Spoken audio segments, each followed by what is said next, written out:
এটা কাদিয়ানি পণ্য কোথা থেকে আনছেন, এরা নামায় রাখেন, এগুলা দিয়া হিসাবে পানি খরচও করবেন না। এই প্রাণ কোম্পানির কোনো পণ্য আপনারা কিনবেন না, রাজি আছেন? কাদিয়ানিদের এই পণ্য দিয়ে পেশাবের ইস্তিনজার কাজে ওইটা ব্যবহার করা যাবে। কাদিয়ানিরা নাপাক, এরা কাফির, এদেরকে যারা কাফির বলে না এরাও কাদিয়ানির পণ্য দেখলে আমার মাথা গরম হয়ে যায়, কারণ এরা শেষ নবীকে, শেষ নবী মানে এগুলো ফালাই দেন এখান থেকে। কাদিয়ানির পণ্য আবার রাখছে কোথায়? কোরআন শরীফের কাছে রাখছে, দেখছেন কারবার? কমিটি জানে না এটা? কাদিয়ানি কোনো পণ্য রাখবেন না। কেন আমাদের রব আমাদেরকে দুনিয়াতে পাঠালেন? আমাদেরকে সৃষ্টির লক্ষ্য এবং উদ্দেশ্য কি? রব্বুল আলামিন কোরআনে কারীমের 51 নম্বর সূরা সূরাতুয যারিয়াতের 56 নম্বর আয়াতে কারিমায় আমাদেরকে জানিয়ে দিলেন, ওয়ামা খালাকাতুল জিন্না ওয়াল ইনসা ইল্লা লিয়া'বুদুন। I didn't create the jinn kind and mankind except my worship. আল্লাহ তাআলা বলছেন, পৃথিবীতে আমি জিন এবং মানব জাতিকে আমার গোলামি ছাড়া অন্য কিছুর জন্য সৃষ্টি করি নাই। আমাদেরকে যার গোলামির জন্য সৃষ্টি করা হয়েছে, বীর পুরুষের মতো জবাব দিয়ে বলেন তো তিনি কে? আমাদের পরিচয়, আমরা গোলাম কার? শুধু কি আমরা গোলাম? আমরা গোলামের ঘরের গোলাম। আমাদের 14 গোষ্ঠী কার গোলাম? আমরা যে আল্লাহর গোলাম। এই গোলামের সবচাইতে সুন্দর উপমা, সবচাইতে সুন্দর দৃষ্টান্ত পাওয়া যায় একটি ইবাদতে, যে ইবাদতের মাধ্যমে প্রত্যেক দিন গোলামির বহিঃপ্রকাশ হয়। সেই ইবাদতের নাম হচ্ছে সালাত, যেটাকে আমরা বলি নামাজ।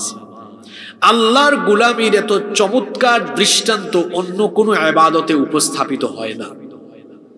কারণ আমরা যখন নামাজে দাঁড়াই, দাঁড়ানোর সময় গোলামি গোলামি একটা ভাব দেখা যায়। যখন দাঁড়াই সিনা টান করে দাঁড়াই না, একেবারে গোলামের মতো মাথা নত করে দাঁড়াই, বিনয়ী হয়ে দাঁড়াই। কারণ আমার আল্লাহ বলছেন এমন ভাবে নামাজে দাঁড়াও, ওয়াকুমু লিল্লাহি কানিতিন, বিনয়ী হয়ে দাঁড়াও। দাঁড়ালাম, তারপর কি করলাম? 2 হাত কাঁধ বা কান পর্যন্ত তুলে এমন ভাবে দাঁড়াচ্ছি, এই দৃশ্য দেখলে মনে হয় যেন আসামি যেমন সারেন্ডার করে, ঠিক তেমনি এই গোলামও যেন নামাজে তার রবের সামনে তার সকল কর্মকাণ্ডের জন্য অনুতপ্ত হয়ে সেও যেন আল্লাহর সামনে গোলামের মতো হাজিরা দিচ্ছে, সেও যেন সারেন্ডার করে তার মালিকের সামনে দণ্ডায়মান হয়ে যাচ্ছে। আল্লাহু আকবার! এর চেয়ে উত্তম দৃষ্টান্ত, আল্লাহর গোলামির চমৎকার নমুনা আর কি হতে পারে? দাঁড়ানোর পরেই কথা শুরু হয়ে গেল। কার সাথে? কিপ ইন ইউর মাইন্ড, মনে রাখবেন, নামাজ শুধুমাত্র আনুষ্ঠানিকতা নয়, বরং এটি এমন একটি ইবাদত। সালাত is a conversation between almighty Allah and the slave. নামাজ হচ্ছে আল্লাহ আর বান্দার মধ্যে কথা বলার জায়গা। সুবহানাল্লাহ। যখন দাঁড়ালো, একটু পরে আল্লাহু আকবার বলে রুকুতে চলে গেল, মাথাটা নুইয়ে দিল, অহংকারে সবকিছু শেষ হয়ে গেল। একটু পরে সাজদায় যখন গেল, তার কপাল আর নাক আল্লাহর কুদরতি চরণে ঠেকিয়ে দিলে সে এটা প্রমাণ করে দিল, আল্লাহ আমি তোমার গোলাম, আমার সব অহংকারকে খতম করে দিয়ে আমি তোমার সামনে গোলামির দৃষ্টান্ত উপস্থাপন করলাম। আল্লাহু আকবার। সম্মানিত উপস্থিতি, আল্লাহ তাআলা আমাদের মধ্যে এই গোলামি দেখতে চান। এজন্য তিনি কি সুন্দর শিডিউল দিয়েছেন, প্রত্যেক দিন নামাজের শিডিউল দিয়েছেন। কয়বার? আপনারা কি ক্লান্ত হয়ে গেলেন? কথা বলেন, কয়বার? ক্লাসের ভালো ছাত্ররা ক্লাসে কি অমনোযোগী থাকে না মনোযোগী থাকে? এটাও তো একটা ক্লাস শুরু হয়ে গেছে এখন থেকে হেদায়াতি কথা শুনবো, কারণ কোরআনে যা আছে সবই হেদায়াত, সবই হিদায়াত। এখানে অমনোযোগী হলে চলবে? চলবে না। সবার মনোযোগ থাকবে তো? আল্লাহ শিডিউল দিলেন কয় ওয়াক্তের, কি চমৎকার শিডিউল দেওয়া তো হয়েছিল 50 ওয়াক্ত। 50 ওয়াক্ত নিয়ে ফিরে আসতেছেন, মুসা আলাইহিস সালামের সাথে দেখা। তিনি বললেন, এই 50 ওয়াক্ত নামাজ আপনার উম্মত আদায় করতে পারবে না। আল্লাহর নবী এভাবে আবার গেলেন, যাওয়া আসা করতে করতে 50 থেকে কমতে কমতে আসলো 5 ওয়াক্ত। মুসা নবী তখনও বিরোধিতা করলেন, বললেন আমার উম্মতকে দেওয়া হয়েছে মাত্র 2 ওয়াক্ত, আমার উম্মত 2 ওয়াক্ত ঠিক মতো আদায় করতে পারে নাই, কেমনে আপনার উম্মত 5 ওয়াক্ত আদায় করবে? আপনি আবার ফিরে যান আর একটু কমিয়ে আনেন। আমার নবী বললেন, এতবার যাওয়া আসা করেছি, এত কমে আসলো, এখন আর যেতে আমার লজ্জা লাগছে, এখন আমি যাব না। আসার সময় চিন্তা করলেন, 50 ওয়াক্ত নামাজ দিলেন, আমি কেন কমিয়ে ফেললাম? 5-এ চলে আসলো। আমার উম্মত 50 ওয়াক্ত আদায় করলে তো 50 ওয়াক্তের সওয়াব পেত, সওয়াব বেশি হতো, এখন মাত্র 5 ওয়াক্ত, সওয়াবটা তো উম্মত কম পাবে। আল্লাহ তাআলা বললেন, নবী গো, আপনার উম্মতকে আপনি এত মহব্বত করেন, এত ভালোবাসেন, সেটা আমি জানি। এই জন্য নামাজ আমি 50 থেকে কমিয়ে কমিয়ে 5-এ আনলেও সওয়াব আমি কমাই নাই, বরং 5 ওয়াক্ত নামাজের সওয়াব আমি 50 ওয়াক্ত নামাজের সমান সওয়াব দান করে দিব। নবীজি টেনশন নেই, আমার উম্মত কি পারবে? মুসা নবীর উম্মত তো পারে নাই, 2 ওয়াক্ত পারে। আল্লাহু আকবার। আল্লাহ তাআলা কি সুন্দর ব্যবস্থা করে দিলেন, আজান হচ্ছে প্রতি নামাজের আগে। এই যেন আল্লাহ বান্দাকে আদর করে ডাকছেন, কি রে, আয় না, আয় আয়, আমি তোর সাথে একটু কথা বলি।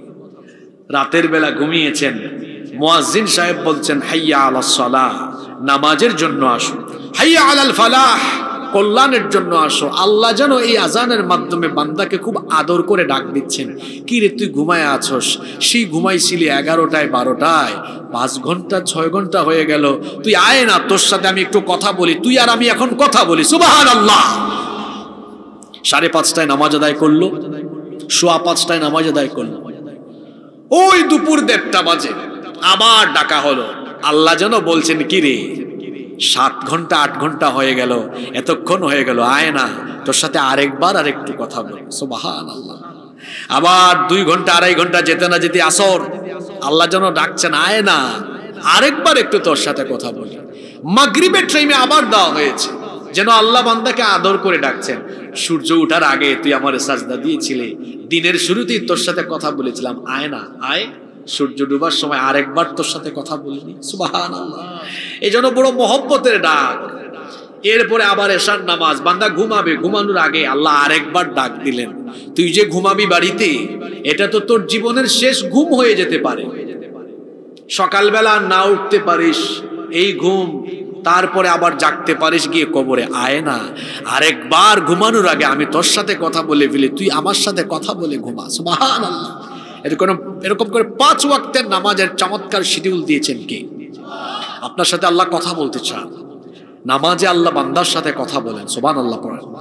এই নামাজের খবর নাই। ইসলামের সবচেয়ে বড় ইবাদত হলো নামাজ, ইমানের পরেই ডিউটি হলো সালাত আদায় করা। নামাজের খবর নাই। আহা, 12টা 1টা পর্যন্ত ওয়াজ শুনে ফজরের নামাজ কাজা করে, আছে না নাই? ইবলিস, তার নাম তো আপনারা সবাই জানেন। সে আল্লাহ তাআলার হুকুম অমান্য করে আল্লাহকে সাজদা দেয় নাই কয়টা? পুরুষ মানুষের মতো জবাব দেন, কয়টা? 1 সাজদা না দেওয়ার পরিণতি, ক্ষতি হলো কয়টা? 5টা। কয়টা ক্ষতি? তো শুনেন তো কি কি হইল ক্ষতি। وَإِذْ قُلْنَا لِلْمَلَائِكَةِ اسْجُدُوا لِآدَمَ فَسَجَدُوا إِلَّا إِبْلِيسَ أَبَى وَاسْتَكْبَرَ وَكَانَ مِنَ الْكَافِرِينَ। আল্লাহ তাআলা বলছেন, আর স্মরণ করো যখন ফেরেশতাদেরকে তোমার রব বলেছিলেন সবাই আদমকে সাজদা দাও। সবাই দিয়েছে, একজন দেয় নাই। যে দেয় নাই তার নাম কি? ইবলিস। আল্লাহকে একটা সাজদা দিল না। কি ক্ষতি হলো? আবার সে আল্লাহর আদেশ অমান্য করে তার একটা পরিচয় হয়ে গেল সে আল্লাহর অবাধ্য। 2 নাম্বার ওয়াস্তাকবারা, অহংকার করেছিল, বলেছিল আমি আদমের চাইতে সেরা, তাকে কেন আমি সাজদা দিব। এক সাজদা না দেওয়ায় তার আরেকটা পরিচয় হয়ে গেল সে অহংকারী। 3 নাম্বার ওয়াকানা মিনাল কাফিরিন, সে কাফিরে পরিণত হয়ে গেল। মনে রাখেন, 1 নাম্বার অবাধ্য, 2 নাম্বার অহংকারী, 3 নাম্বার কাফির। দেখি কতটা মনোযোগ আছে বলেন। 1 নাম্বার ক্ষতি হলো সে অবাধ্য, 2 নাম্বার অহংকারী, 3 নাম্বার কাফির, 4 নাম্বার সে হয়েছে অভিশপ্ত। তাকে আল্লাহ অভিশপ্ত করে দিয়েছেন, মালউন বানিয়ে দিয়েছেন। 5 নম্বরে আল্লাহ বলছেন তুই জান্নাত থেকে বের হ, ফা ইন্নাকা রাজিম, নিশ্চয়ই তুই বিতাড়িত। ইবলিস আল্লাহকে সাজদা দেয় না, একটা সাজদা না দিয়ে তার ক্ষতি হয়েছে মোট। মহিলা নাকি আমার সামনে? পুরুষ মানুষের মতো বলেন কয়টা? আরো জোরে বলেন কয়টা?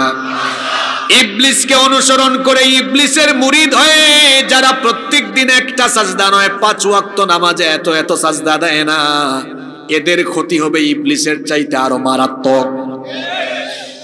ইবলিস সাজদা না দিয়ে যদি তার 5টা পরিচয় এসে ধারণ করে ইবলিসের মুরিদ যারা, তাদের পরিচয় হবে এই 5টা। যে ব্যক্তি প্রতিদিন নামাজে যায় না তার পরিচয় হলো 1 নাম্বার সে আল্লাহর অবাধ্যগত, সে বাধ্যগত গোলাম নয়, সে আল্লাহর অবাধ্য। 2 নাম্বার এই ব্যক্তি হলো অহংকারী, কারণ নামাজ আদায়ের পরে যে ব্যক্তি মাথা নুইয়ে নত করে আল্লাহর সাজদা দেয় না, পৃথিবীতে তার চাইতে অহংকারী আর কেউ হতে পারে। 3 নাম্বার ওই ব্যক্তি কুফরি করে কার সাথে? আল্লাহর নবী বলেছেন মান তারাকাস সালাতা মুতাআম্মিদান ফাকাদ কাফারা, যে ব্যক্তি ইচ্ছে করে নামাজ ছেড়ে দিল সে আল্লাহর সাথে কুফরি করলো।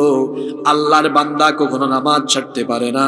আল্লাহর নবী আরো বলেছেন বাইনাল আবদি ওয়া বাইনাল কুফরি তারকুস সালাহ, আল্লাহর বান্দা আর কাফিরের মধ্যে পার্থক্য হলো নামাজ ছেড়ে দেওয়া। আল্লাহর বান্দা নামাজ ছাড়তে পারে? তাহলে দেখেন বেনামাজির কয়টা পরিচয়? 1 নাম্বার সে আল্লাহর অবাধ্য, 2 নাম্বার সে অহংকারী, 3 নাম্বার সে ব্যক্তি হলো কুফরিতে নিমজ্জিত, 4 নাম্বার সেই ব্যক্তি হলো অভিশপ্ত, 5 নাম্বার হলো ওই ব্যক্তি জান্নাত থেকে বিতাড়িত। যারা বেনামাজি, এই বেনামাজি গুলো জান্নাতের গন্ধও পাবে না, জান্নাতের কোনো গন্ধও তারা পাবে না, বরং কিয়ামতের দিন তাদেরকে বলা হবে খুদুহু ফাগুল্লুহু সুম্মাল জাহিমা সাল্লু সুম্মা ফি সিলসিলাতিন যারউহা 70 যিরাআন ফাসলুকু। আল্লাহ বলবেন এই বেনামাজিকে ধর, ডান্ডা বেরি লাগা, শিকল পরা। কত গজ লম্বা শিকল? আল্লাহ বলছেন সুম্মা ফি সিলসিলাতিন যারউহা 70 যিরাআন ফাসলুকু, 70 গজ লম্বা শিকল দিয়ে তারে বাঁধো, এরপরে তাকে জাহান্নামে নিক্ষেপ করো। নাউজুবিল্লাহ। তাইলে বোঝা গেল বেনামাজির পরিণতি বড় খারাপ। কিন্তু আমাদের অবস্থা হলো এমন মুসলমান হয়েছি আমরা, মুসলমানিত্বের পরিচয় হিসাবে যা আলামত আমার চরিত্রে ফুটে ওঠা দরকার সেটা আমার মধ্যে নাই। আমার নাম বড় সুন্দর, অনেকের নামই আছে ফজর আলী, কিন্তু এই ফজর আলী ঘুম থেকে উঠে দুপুর 12টায় তার ফজর নাই, এমন মানুষ আছে না নাই? আর একজনের নাম তার বাপ রেখে দিয়েছে জোহর আলী, জোহরেও তারে পাওয়া যায় না। আমার দেশে এমন বহু মানুষ আছে যাদের নামের সাথে কামের কোনো মিল। নাম হলো রমজান আলী, রমজান মাসে দুপুর বেলা গাঞ্জা টানে। নাম হলো কুরবান আলী, সামর্থ্য আছে কুরবানি দেয় না। নাম হলো ইমান আলী, ইমান আলীর ইমানের খবর নাই, সুদ খায়, ঘুষ খায়। আছে না নাই? বলে হুজুর আমি নামাজ না পড়লে কি হবে, নামাজ আদায় না করলে কি হবে, আমার ইমান তো ঠিক আছে। আর আল্লাহর নবী বলেছেন যার মধ্যে নামাজ নাই তার মধ্যে দিন নাই। তার মধ্যে কি নাই? তার মধ্যে কি নাই? ইমানই নাই। তার ইমান থাকলে না ইমান যাবে, ওর তো ইমানই নাই। ঈমান থাকলে না ঈমান যাবে। যেন খবরদার এক ওয়াক্ত নামাজ যেন আমার কাজা হয়ে না যায়। পুরুষের জন্য পাগল হওয়া ছাড়া, পুরুষের জন্য পাগল হওয়া ছাড়া নামাজ কাজা করা যাবে? নামাজ কাজা করবেন? খবরদার, কিয়ামতের দিন প্রথম হিসাব হবে কোন ইবাদতের? জোরে বলেন, কোন ইবাদতের? তো প্রথম প্রশ্নে ফেল মারলে পরিস্থিতি কি ভালো হওয়ার সম্ভাবনা আছে নাকি? নামাজ ছাড়বো না আমরা, ওয়াদা করতে পারবো? রাজি আছেন সবাই? যুবক ভাইয়েরা কি করবেন? যে হুজুর আমরা একটু বুড়া টুরা হই, তারপরে আদায় করব। আপনি বুড়া হবেন এই নিশ্চয়তা আপনাকে কে দিয়েছে? মানুষের জীবনের নাই কোনো ওয়ারেন্টি, নাই কোনো গ্যারেন্টি। যুবক ভাইয়েরা, শয়তানের এই ধোকায় পড়বেন না। কিপ ইন ইউর মাইন্ড, মনে রাখবেন, there is no serial of death. মৃত্যুর কোনো সিরিয়াল নাই, যে কোনো মুহূর্তে চলে আসবে। এজন্য আমরা এক ওয়াক্ত নামাজ কাজা করব না। রাজি আছেন সবাই? কারা কারা রাজি আছেন দেখি আল্লাহর সাথে ওয়াদা করেন তো। মাশাআল্লাহ, আল্লাহ কবুল করেন। আমার দিকে তাকান। এই নামাজ কেন দেওয়া হয়েছে? শুধুমাত্র প্রতিদিন 5 বার ডিউটি করবেন, আল্লাহরে সাজদা দিবেন এই উদ্দেশ্যে না। এবার আমার দিকে তাকান, আমি আমার মূল কথায় প্রবেশ করছি। খুব মনোযোগী হতে হবে। আজকের এই টপিকের ভেতরে আমাদের বর্তমান সময়ের সমসাময়িক সকল বিষয়াদি এর ভিতরে আছে, মনোযোগী হতে হবে। তো নামাজ আল্লাহ কেন দিয়েছেন? প্রতিদিন 5 বার ডিউটি করবেন, গিয়া কয়েকটা সাজদা দিয়া চলে আসবেন, শুধু এই উদ্দেশ্যে দেওয়া হয়েছে না। নামাজ শুধুমাত্র একটা ইবাদত নয়, বরং এটি হচ্ছে মানুষের জীবন পরিচালনার প্রশিক্ষণ। কথাটা কি বললাম? আজকের আলোচনার চুম্বক অংশ হলো এটা, এটা মনে রাখতে হবে। এটা হেডিং, শিরোনাম কি? নামাজ শুধু ইবাদত নয়, নামাজ হলো জীবন পরিচালনার। পরের শব্দটা কি বললাম? সবাইকে বলতে হবে। ওই পিছনে কয়েকজন গল্প মারে কেন? গুলগুল হইয়া এদিকে তাকান, আমার দিকে খেয়াল করেন। নামাজ শুধু ইবাদত নয়, এটি হলো জীবন পরিচালনার। সবাই একবার আমার সাথে বলেন, নামাজ শুধু ইবাদত নয়, বরং জীবন, হ্যাঁ জীবন পরিচালনা। মানে বুঝেন তো, কিভাবে চালাবেন, আপনার জীবন কেমনে চলবে এর সকল শিক্ষা সব নামাজের ভিতরে আছে না নাই? এটা কাদিয়ানি পণ্য কোথা থেকে আনছে? এরা নামায় রাখেন, এগুলা দিয়া হিসাবে পানি খরচও করবেন না। এই প্রাণ কোম্পানির কোন পণ্য আপনারা কিনবেন না। রাজি আছেন? কাদিয়ানিদের এই পণ্য দিয়ে পেশাবের ইস্তিনজার কাজে ওইটা ব্যবহার করা যাবে। কাদিয়ানিরা নাপাক, এরা কাফির। এদেরকে যারা কাফির বলেন, এরাও কাদিয়ানির পণ্য দেখলে আমার মাথা গরম হয়ে যায়। কারণ এরা শেষ নবীকে, শেষ নবী মানে এগুলো ফালাই দেন এখান থেকে। কাদিয়ানির পণ্য আবার রাখছে কোথায়? কুরআন শরীফের কাছে রাখছে। দেখছেন কারবার? কমিটি জানে না এটা? কাদিয়ানি কোনো পণ্য রাখবেন না। কি রাগ করলেন নাকি আপনারা? আপনাদের কষ্ট হচ্ছে? তাহলে কি বললাম? নামাজ শুধু ইবাদত নয়, এটি হলো জীবন পরিচালনার প্রশিক্ষণ। আমার আপনার জীবন কেমনে চলবে সব শিক্ষা এই একটা ইবাদতের ভিতরে আছে। এজন্যই তো বলা হয় যে মান আকামাস সালাতা ফাকাদ আকামাদ-দ্বীন, যে ব্যক্তি নামাজ কায়েম করলো সে যেন দ্বীন কায়েম করলো। নামাজ কায়েম করা আর দ্বীন কায়েম করা একই কথা, কারণ নামাজ কায়েমের মধ্যেই আছে দ্বীন কায়েম। সুবহানাল্লাহ, কত বড় কথা এটা, কত বড় গুরুত্বপূর্ণ কথা এটা। যে ব্যক্তি নামাজ কায়েম করলো সে দ্বীন কায়েম করলো, কারণ নামাজ কায়েমের ভেতরেই দ্বীন কায়েম আছে। অনেক দ্বীন কায়েমের কর্মী ভাইয়েরা আছে গো, নামাজের জামাতের খবর নাই। নামাজের অন্তর্নিহিত শিক্ষাগুলো উপলব্ধি করতে হবে। এমনকি দ্বীন কায়েমের অনেকে কর্মী পরিচয় দেয়, মাহফিলগুলোতে এসে আশেপাশে এরা এখন বাদাম খায়। এই চিত্র এখন আমরা দেখছি। আমরাও দ্বীন কায়েমের আন্দোলনে ছাত্র জীবনে সম্পৃক্ত ছিলাম, ছাত্র আন্দোলন করে এসেছি আমরা। মনে আছে আমাদের মাহফিলে খাতা নিয়ে যেতাম, নোট করতাম। কি হয়েছে তোমাদের এখন? বিভিন্ন মাহফিলে তোমরা বাদাম খাও, গুরুত্বপূর্ণ কথা চলে আসে না। মাহফিলের আগে বা পরে ভাব দেখাও, এসে হুজুরদের সাথে দেখা করে যাও।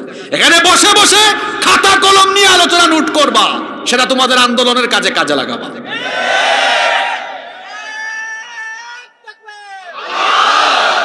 কমন পড়ছে তো, এজন্য স্লোগান মাইরা দিছে।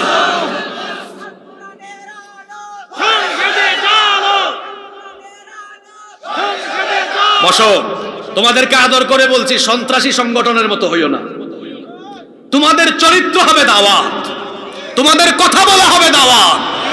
তোমার কথা বলা, মুআমালাত, মুআশারাত, চলন বলন কথনে মানুষ চিনবে। সে সন্ত্রাসী সংগঠন করে না, ইসলামী ছাত্র আন্দোলন করে। তোমার ভাবখানা এমন, তোমার চলাফেরা এমন, ছাত্ররা তোমার কাছে আসে না কেন? তুমি এমন ভাবে চলাফেরা করবে যেন আরেকজন পিতা বলে, আরেকজন মা বলে, এই ছেলেটার চরিত্র এমন কেন, আমার ছেলেটাকেও তার সাথে দিতে চায়। আমি একটু সোজা সাপটা কথা বলা বেশি পছন্দ করি। সত্য কথাগুলো তিতা দিতাই হয়। দেশের বিভিন্ন অঞ্চলে যাই, এখন এগুলাই দিই। এরা আশেপাশে বসে বাদাম খায়, আমরা যাওয়ার সময় গাড়ি আটকায়, হুজুর একটু কথা বলি। তুমি এতক্ষণ কই ছিলা? তুমি তো শ্রোতাদের সামনে বসা দরকার, তুমি মাহফিলের স্বেচ্ছাসেবক হওয়া দরকার। রাগ করলেন নাকি? বলছিলাম নামাজ শুধু ইবাদত নয়, এটা জীবন পরিচালনার প্রশিক্ষণ। অনেক শিক্ষা আছে, তার ভিতরে আজকে নামাজের 15টি শিক্ষা আপনাদের সামনে আমি তুলে ধরবো ইনশাআল্লাহ। আপনারা মনে রাখার জন্য চেষ্টা করেন, যাদের কাছে মোবাইল ফোন আছে নোট করে নিয়ে যাওয়ার চেষ্টা করেন, যাতে করে আমরা আগামীকাল বিভিন্ন জায়গায় বসে আজকের আলোচনা নিয়ে আমরা আবার ওখানে একটা গেট টুগেদার করতে পারি। আল্লাহ আমাদেরকে আমলের নিয়তে আমাকে বলার, আপনাদেরকে শোনার তৌফিক দান করেন। নাম্বার 1 শুরু হয়ে গিয়েছে। সালাত teach us to make a clean life. নামাজ আমাদেরকে পরিচ্ছন্ন জীবন যাপনের শিক্ষা দেয়। পরিষ্কার থাকা, পরিচ্ছন্ন থাকা, এই শিক্ষাটা নামাজের ভেতরে আছে। আপনারা জানেন নামাজের অন্যতম রুকন হলো, যে জায়গায় আপনি নামাজ আদায় করবেন সেই জায়গাটা পাক হতে হবে। জায়গা পাক হবে, শরীর পাক থাকবে। জায়গা পাক, শরীর পাক, এটা থাকতে হবে। সতর ঢাকা তো আছে, এটা সামনে আসতেছে আমরা। আমি বলতেছি পবিত্রতার ট্রেনিংটা নামাজে কোথায়? আপনি আসার সময় পবিত্র হয়ে আসবেন না অপবিত্র হয়ে আসবেন? তাহলে নামাজে পবিত্রতা লাগে, পরিষ্কার পরিচ্ছন্ন হয়ে আসে। নামাজ আমাদেরকে কত সুন্দর করে পরিচ্ছন্নতার ট্রেনিং দিল। নামাজে আমরা আসি নিজেরা পবিত্র হয়ে, পরিষ্কার শরীর নিয়ে, পরিষ্কার পরিচ্ছন্ন পবিত্র কাপড় চোপড় নিয়ে। এই শিক্ষা শুধু, এই আমলটা শুধু নামাজের ভেতরে রাখলে হবে না। কাজকর্ম ছাড়া আমরা নামাজের বাহিরেও আমাদের জীবনটাকে পরিচ্ছন্ন করব। কিন্তু দেখা যায় আমাদের জীবন এত অপরিচ্ছন্ন, এত নোংরা। আমরা কাপড়টা পরিধান করি, কাপড়ে ময়লা লাগানো থাকে, আমার শরীরে ময়লা লাগানো থাকে, মুখের থেকে দুর্গন্ধ বের হয়। কেন মুসলমান এমন হবে? আসসিওয়াকু মিন সুনানিল মুরসালিন। পৃথিবীর মানুষদেরকে দাঁত ব্রাশ করা, মিসওয়াক করা শিখিয়েছেন পৃথিবীর নবীরা। আল্লাহু আকবার। আসসিওয়াকু মিন সুনানিল মুরসালিন। মিসওয়াক হলো সকল নবীদের সুন্নাহ। নবীরা কত স্মার্ট ছিলেন, কত পরিচ্ছন্ন ছিলেন। আমার নবী তো এত পরিচ্ছন্ন, এত স্মার্ট। আপনাদের ডাক্তাররা, স্বাস্থ্য সচেতন যারা, তারা বলেন যে প্রত্যেক দিন দাঁত ব্রাশ করেন 2 বার, ঘুমানোর আগে 1 বার, আর ঘুমানোর পরে হলো আরেকবার। কিন্তু আমার নবী এতটা স্মার্ট ছিলেন, এত পরিচ্ছন্ন জীবন যাপন করতেন, তিনি প্রত্যেক দিন 2 বার নয়, প্রত্যেক দিন তিনি মিসওয়াক করতেন 7 বার। সুবহানাল্লাহ কি বলবেন না? বলবেন হুজুর 7 বার কেমনে হয়? আল্লাহর নবী ঘুমানোর আগে 1 বার মিসওয়াক করতেন, ঘুম থেকে উঠে আরেকবার মিসওয়াক করতেন। হইল কয়বার? আরো বাকি 5 বার কোথায়? 5 ওয়াক্ত নামাজের আগে হলো আরো 5 বার। 5 এ 2 হইল কত? আমার দেশে অনেক মানুষ আছে 2 দিনও দাঁত ব্রাশ করে না। নামাজে গিয়া যখন সুবহান রাব্বিয়াল আলা পরে ডানে বামের মানুষ দুর্গন্ধে শেষ। এই শিক্ষা আপনাকে কে দিয়েছে? বিড়ির গন্ধ, সিগারেটের গন্ধ। কেন আপনার মুখে দুর্গন্ধ হবে কেন? মিসওয়াক ব্যবহার করবেন, মিসওয়াকের অনেক উপকারিতা আছে। পরিচ্ছন্নতার শিক্ষাই নামাজ থেকে নিতে হবে। আমার দেশটা কত সুন্দর, এত সুন্দর দেশ পৃথিবীর কোথাও নাই। মনে হয় ছবির মতো আকাশ, সবুজ শ্যামল দেশ, কিন্তু এই দেশে অপরিচ্ছন্নতা বেশি, নোংরামি বেশি, সব দিকে দেখবেন ময়লা আর আবর্জনা। এজন্য আমি প্রায় সময় আফসোস করে বলি, বাংলাদেশে মুসলমান আছে কিন্তু ইসলাম নাই, ইউরোপ আমেরিকার কাফির দেশে মুসলমান নাই কিন্তু ইসলাম আছে। কথা বুঝেন নাই? পরিচ্ছন্ন থাকা এটা ইসলামের শিক্ষা, ইসলামের হুকুম। এখন আমরা মুসলমানরা এই রীতিনীতিকে নেই নাই, এটা নিয়ে ফেলছে ইউরোপ আমেরিকার তারা। যারা বিদেশে গিয়েছেন, সফর করেছেন, তারা জানেন এমনও দেশ আছে থুতু ফেললে জরিমানা গুনতে হয়, ময়লা ফেলা যাবে। আমার দেশে চানাচুরে খাইয়া চানাচুরের প্যাকেট মাইরা দেখেন আপনি ইউরোপ আমেরিকা, ডলার গুনতে হবে জরিমানা। ওই দেশে মুসলমান নাই, ইসলাম। আমার দেশে মুসলমান আছে, ইসলাম। একটা জুতা পরে সকালবেলা বের হন, দুপুরের আগে এটা অবস্থা শেষ। আপনি যান না একটু বিদেশে, 10 দিন শু পরে হাঁটবেন, ময়লা হবে না, এত পরিচ্ছন্ন। এত দূরে যাওয়া লাগবে না ইউরোপ আমেরিকায়, একটু দিল্লি পর্যন্ত পৌঁছালে হবে। পাশের দেশেই গেলে দেখবেন দিল্লিরও বেশ কিছু রাস্তাঘাট এরকম আসে না? আহা, অপরিচ্ছন্নতা, সব দিকে অপরিচ্ছন্নতা। আমরা এই শিক্ষাটা নিতে পারলাম না। শুধু এটা নয়, পরিচ্ছন্নতা নয়, ইউরোপ আমেরিকার কাফির দেশেরা কোরআনের, ইসলামের অনেক বিধিবিধান তারা নিজেরা গ্রহণ করেছে, আমরা গ্রহণ করি নাই। দেখেন গত কিছুদিন আগে আমেরিকায় প্রেসিডেন্ট নির্বাচন গেল, জানেন আপনারা? জানেন কিনা? তারা একজন আধা পাগলকে প্রেসিডেন্ট বানায় ফেলছে, আধা পাগলকে প্রেসিডেন্ট বানায় ফেলছে। কেন? তার প্রতিদ্বন্দ্বী একজন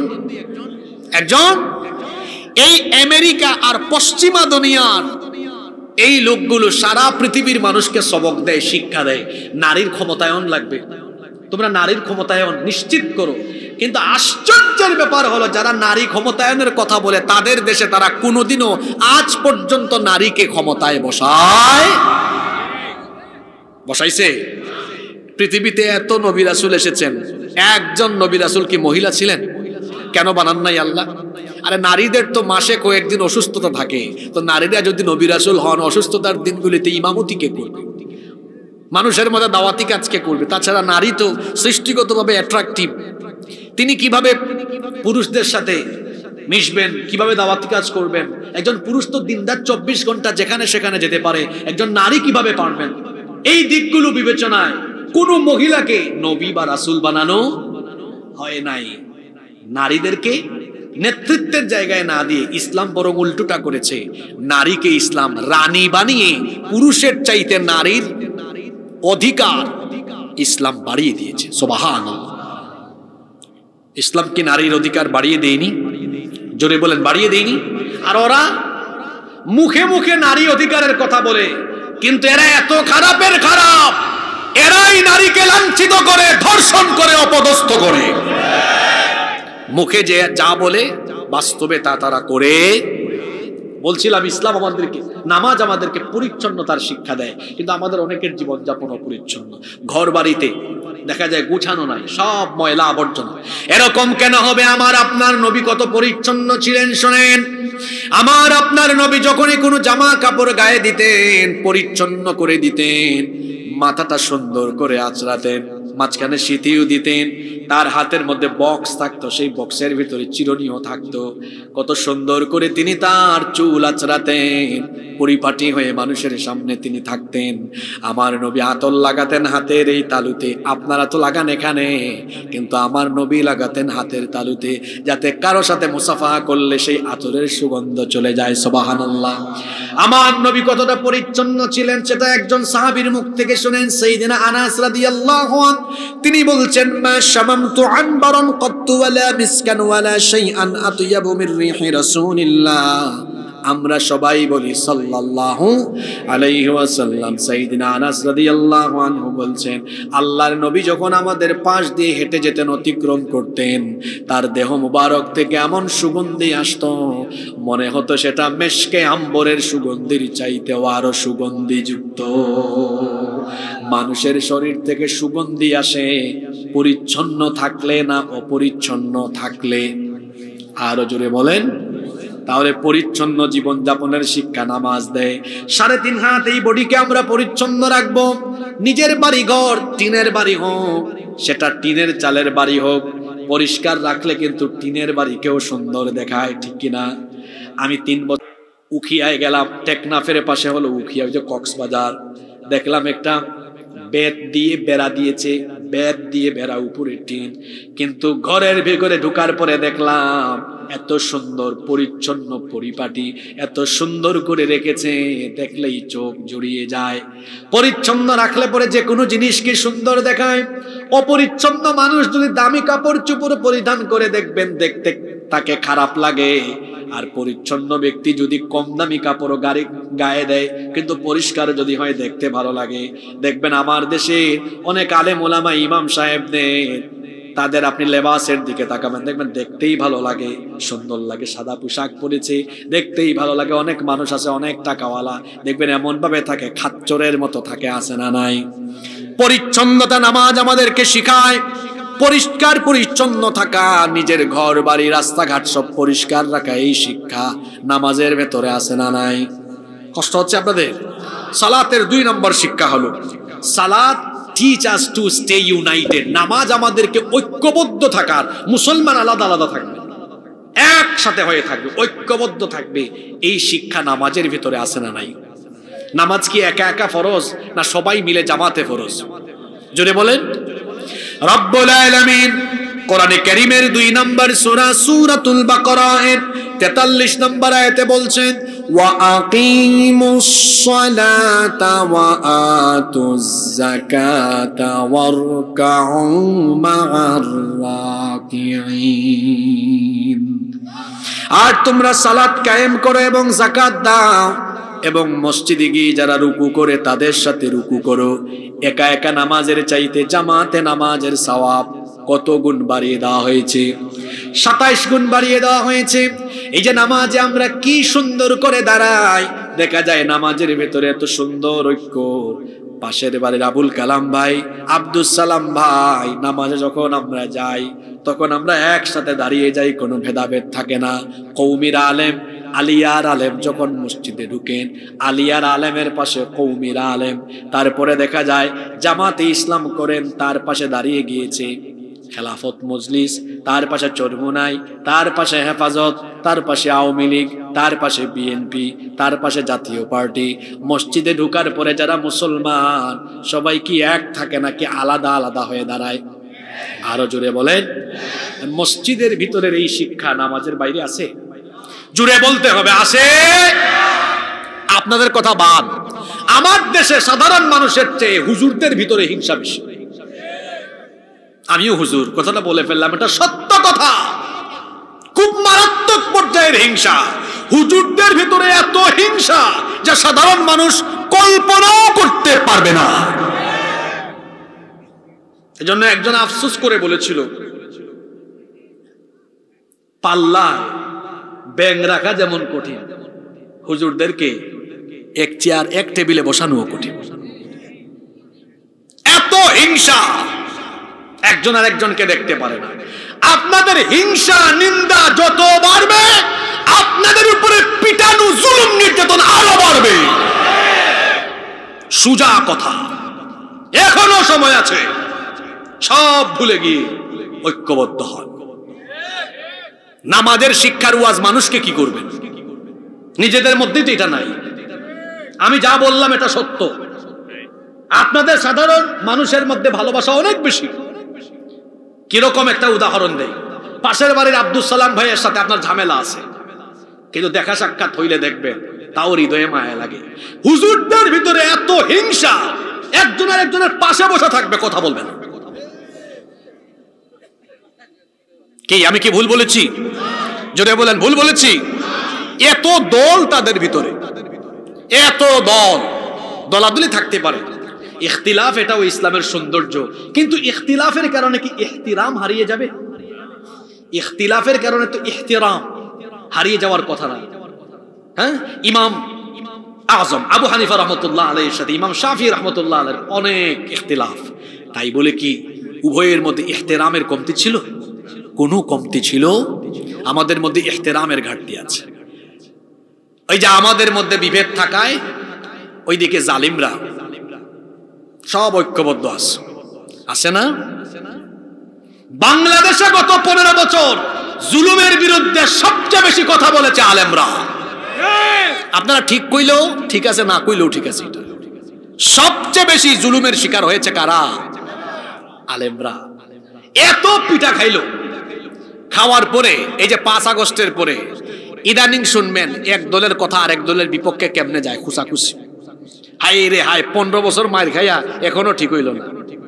এদের উপর আরেকটা মাইর আছে, আরেকটা মাইর, এখনো ইহতিরাম করতে জানে না।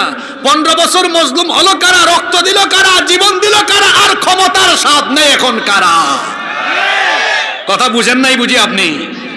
এখানে 3-4টা আছে, এই 3-4 জনের আন্দোলনে অবদান আছে, বাকি কারোরই আন্দোলনে কোনো অবদান নাই। সবগুলা প্রথম আলো আর ডেইলি স্টারের মাল। কথা বুঝেন নাই? সবগুলা ইসলামের, মুসলমানের জঘন্য দুশ্মন এই 2 প্রতিষ্ঠান, প্রথম আলো আর ডেইলি স্টারের প্রোডাক্ট এগুলো। আহা, হুজুররা বসে বসে খালি ওয়াজ, দলীয় কর্মসূচি, এদিকে খবর নাই। ঐক্যবদ্ধ হওয়ার শিক্ষা নামাজে আল্লাহ আমাদেরকে দিয়েছেন। ঐক্যবদ্ধ হওয়ার মধ্যে শক্তি আছে। একটা লাঠি যদি আপনার হাতে থাকে, এটা আপনি ভাঙতে পারবেন, খুব সহজ, খুব ইজি। এটা 100টা লাঠি আপনার হাতে দেওয়া হোক, ভাঙতে পারবেন? উতানি শুরু হবে, ভাঙতে পারবেন। একা একা থাকলে পরে, আলাদা আলাদা থাকলে পরে ইসলামপন্থীরা শক্তিশালী হবে না, বরং ইসলাম বিরোধীরা যখন যারে ধরবে মেরুদণ্ড ভেঙে দিবে। গত 15 বছর তাই হয়েছে গো। আর যখন আপনি ঐক্যবদ্ধ থাকবেন, আল্লামা সাঈদীকে যখন গ্রেফতার করা হলো, চুপচাপ, বাকিরা ভাবছেন আমাদের দলের না, আমাদের মাসলাকের না, আমাদের মতাদর্শের না, চুপচাপ। অথচ তিনি যখন গত বছর দুনিয়া ছেড়ে চলে গেলেন, তখন কিন্তু সব আলেমরা বিবৃতি দিয়েছে, দেয় নাই? দিছে কিনা? মরার পরে বিবৃতি। আর এটা আমাদের দেশের মানুষের খাসলত, জীবিত মানুষকে মূল্যায়ন করে না। এটা এই বাঙালিদের মারাত্মক পর্যায়ের একটা কুস্বভাব। জীবিত মানুষকে এরা মূল্যায়ন, কদর করতে জানে না, মরার পরে কদর করে। তিনি মারা যাওয়ার পরে এখন থেকে খেলাফতও দেয়, হেফাজতও দেয়, কৌমিও দেয়, সুন্নিও দেয়, আলিয়াও দেয়। এই বিবৃতি কোথায় ছিল 2009 সালে? যদি তখন দেওয়া হতো, জালিমরা তার হাতে হাত করা পুরানোর সাহস করতে পারত না।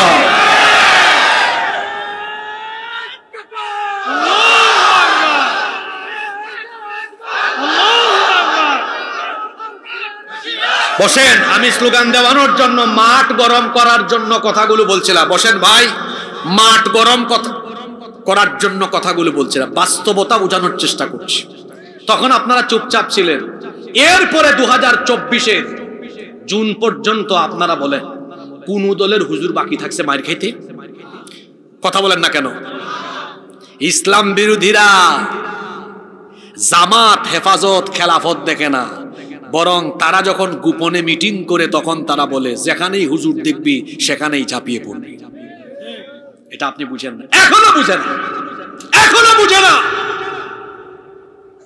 বিশ্বাস করেন, বাংলাদেশের মানুষ আলেমদেরকে ভালোবাসে, বাংলাদেশের মানুষ আলেমদেরকে এক টেবিলে দেখতে চায়। যদি বাংলাদেশের মানুষ আলেমদেরকে এক টেবিলে দেখে, বাংলাদেশের মানুষ দলাদলি ভুলে গিয়ে 1 ঘন্টার ভেতরে বাংলাদেশ পরিচালনার দায়িত্ব আলেমদের হাতে তুলে দিবে। আপনারা পারতেছেন না, এই জায়গায় আপনারা ব্যর্থ। আপনারা এক হইতে পারতেছেন। ঐক্যের একটা শক্তি, নামাজ আমাদেরকে শিক্ষা দিচ্ছে, ঐক্যবদ্ধ থাকো। ঐক্যবদ্ধ থাকতেই হবে, এটা আল্লাহর হুকুম। এই জন্য আল্লাহ বলেছেন ওয়াতাসিমু বিহাবলিল্লাহি জামিআ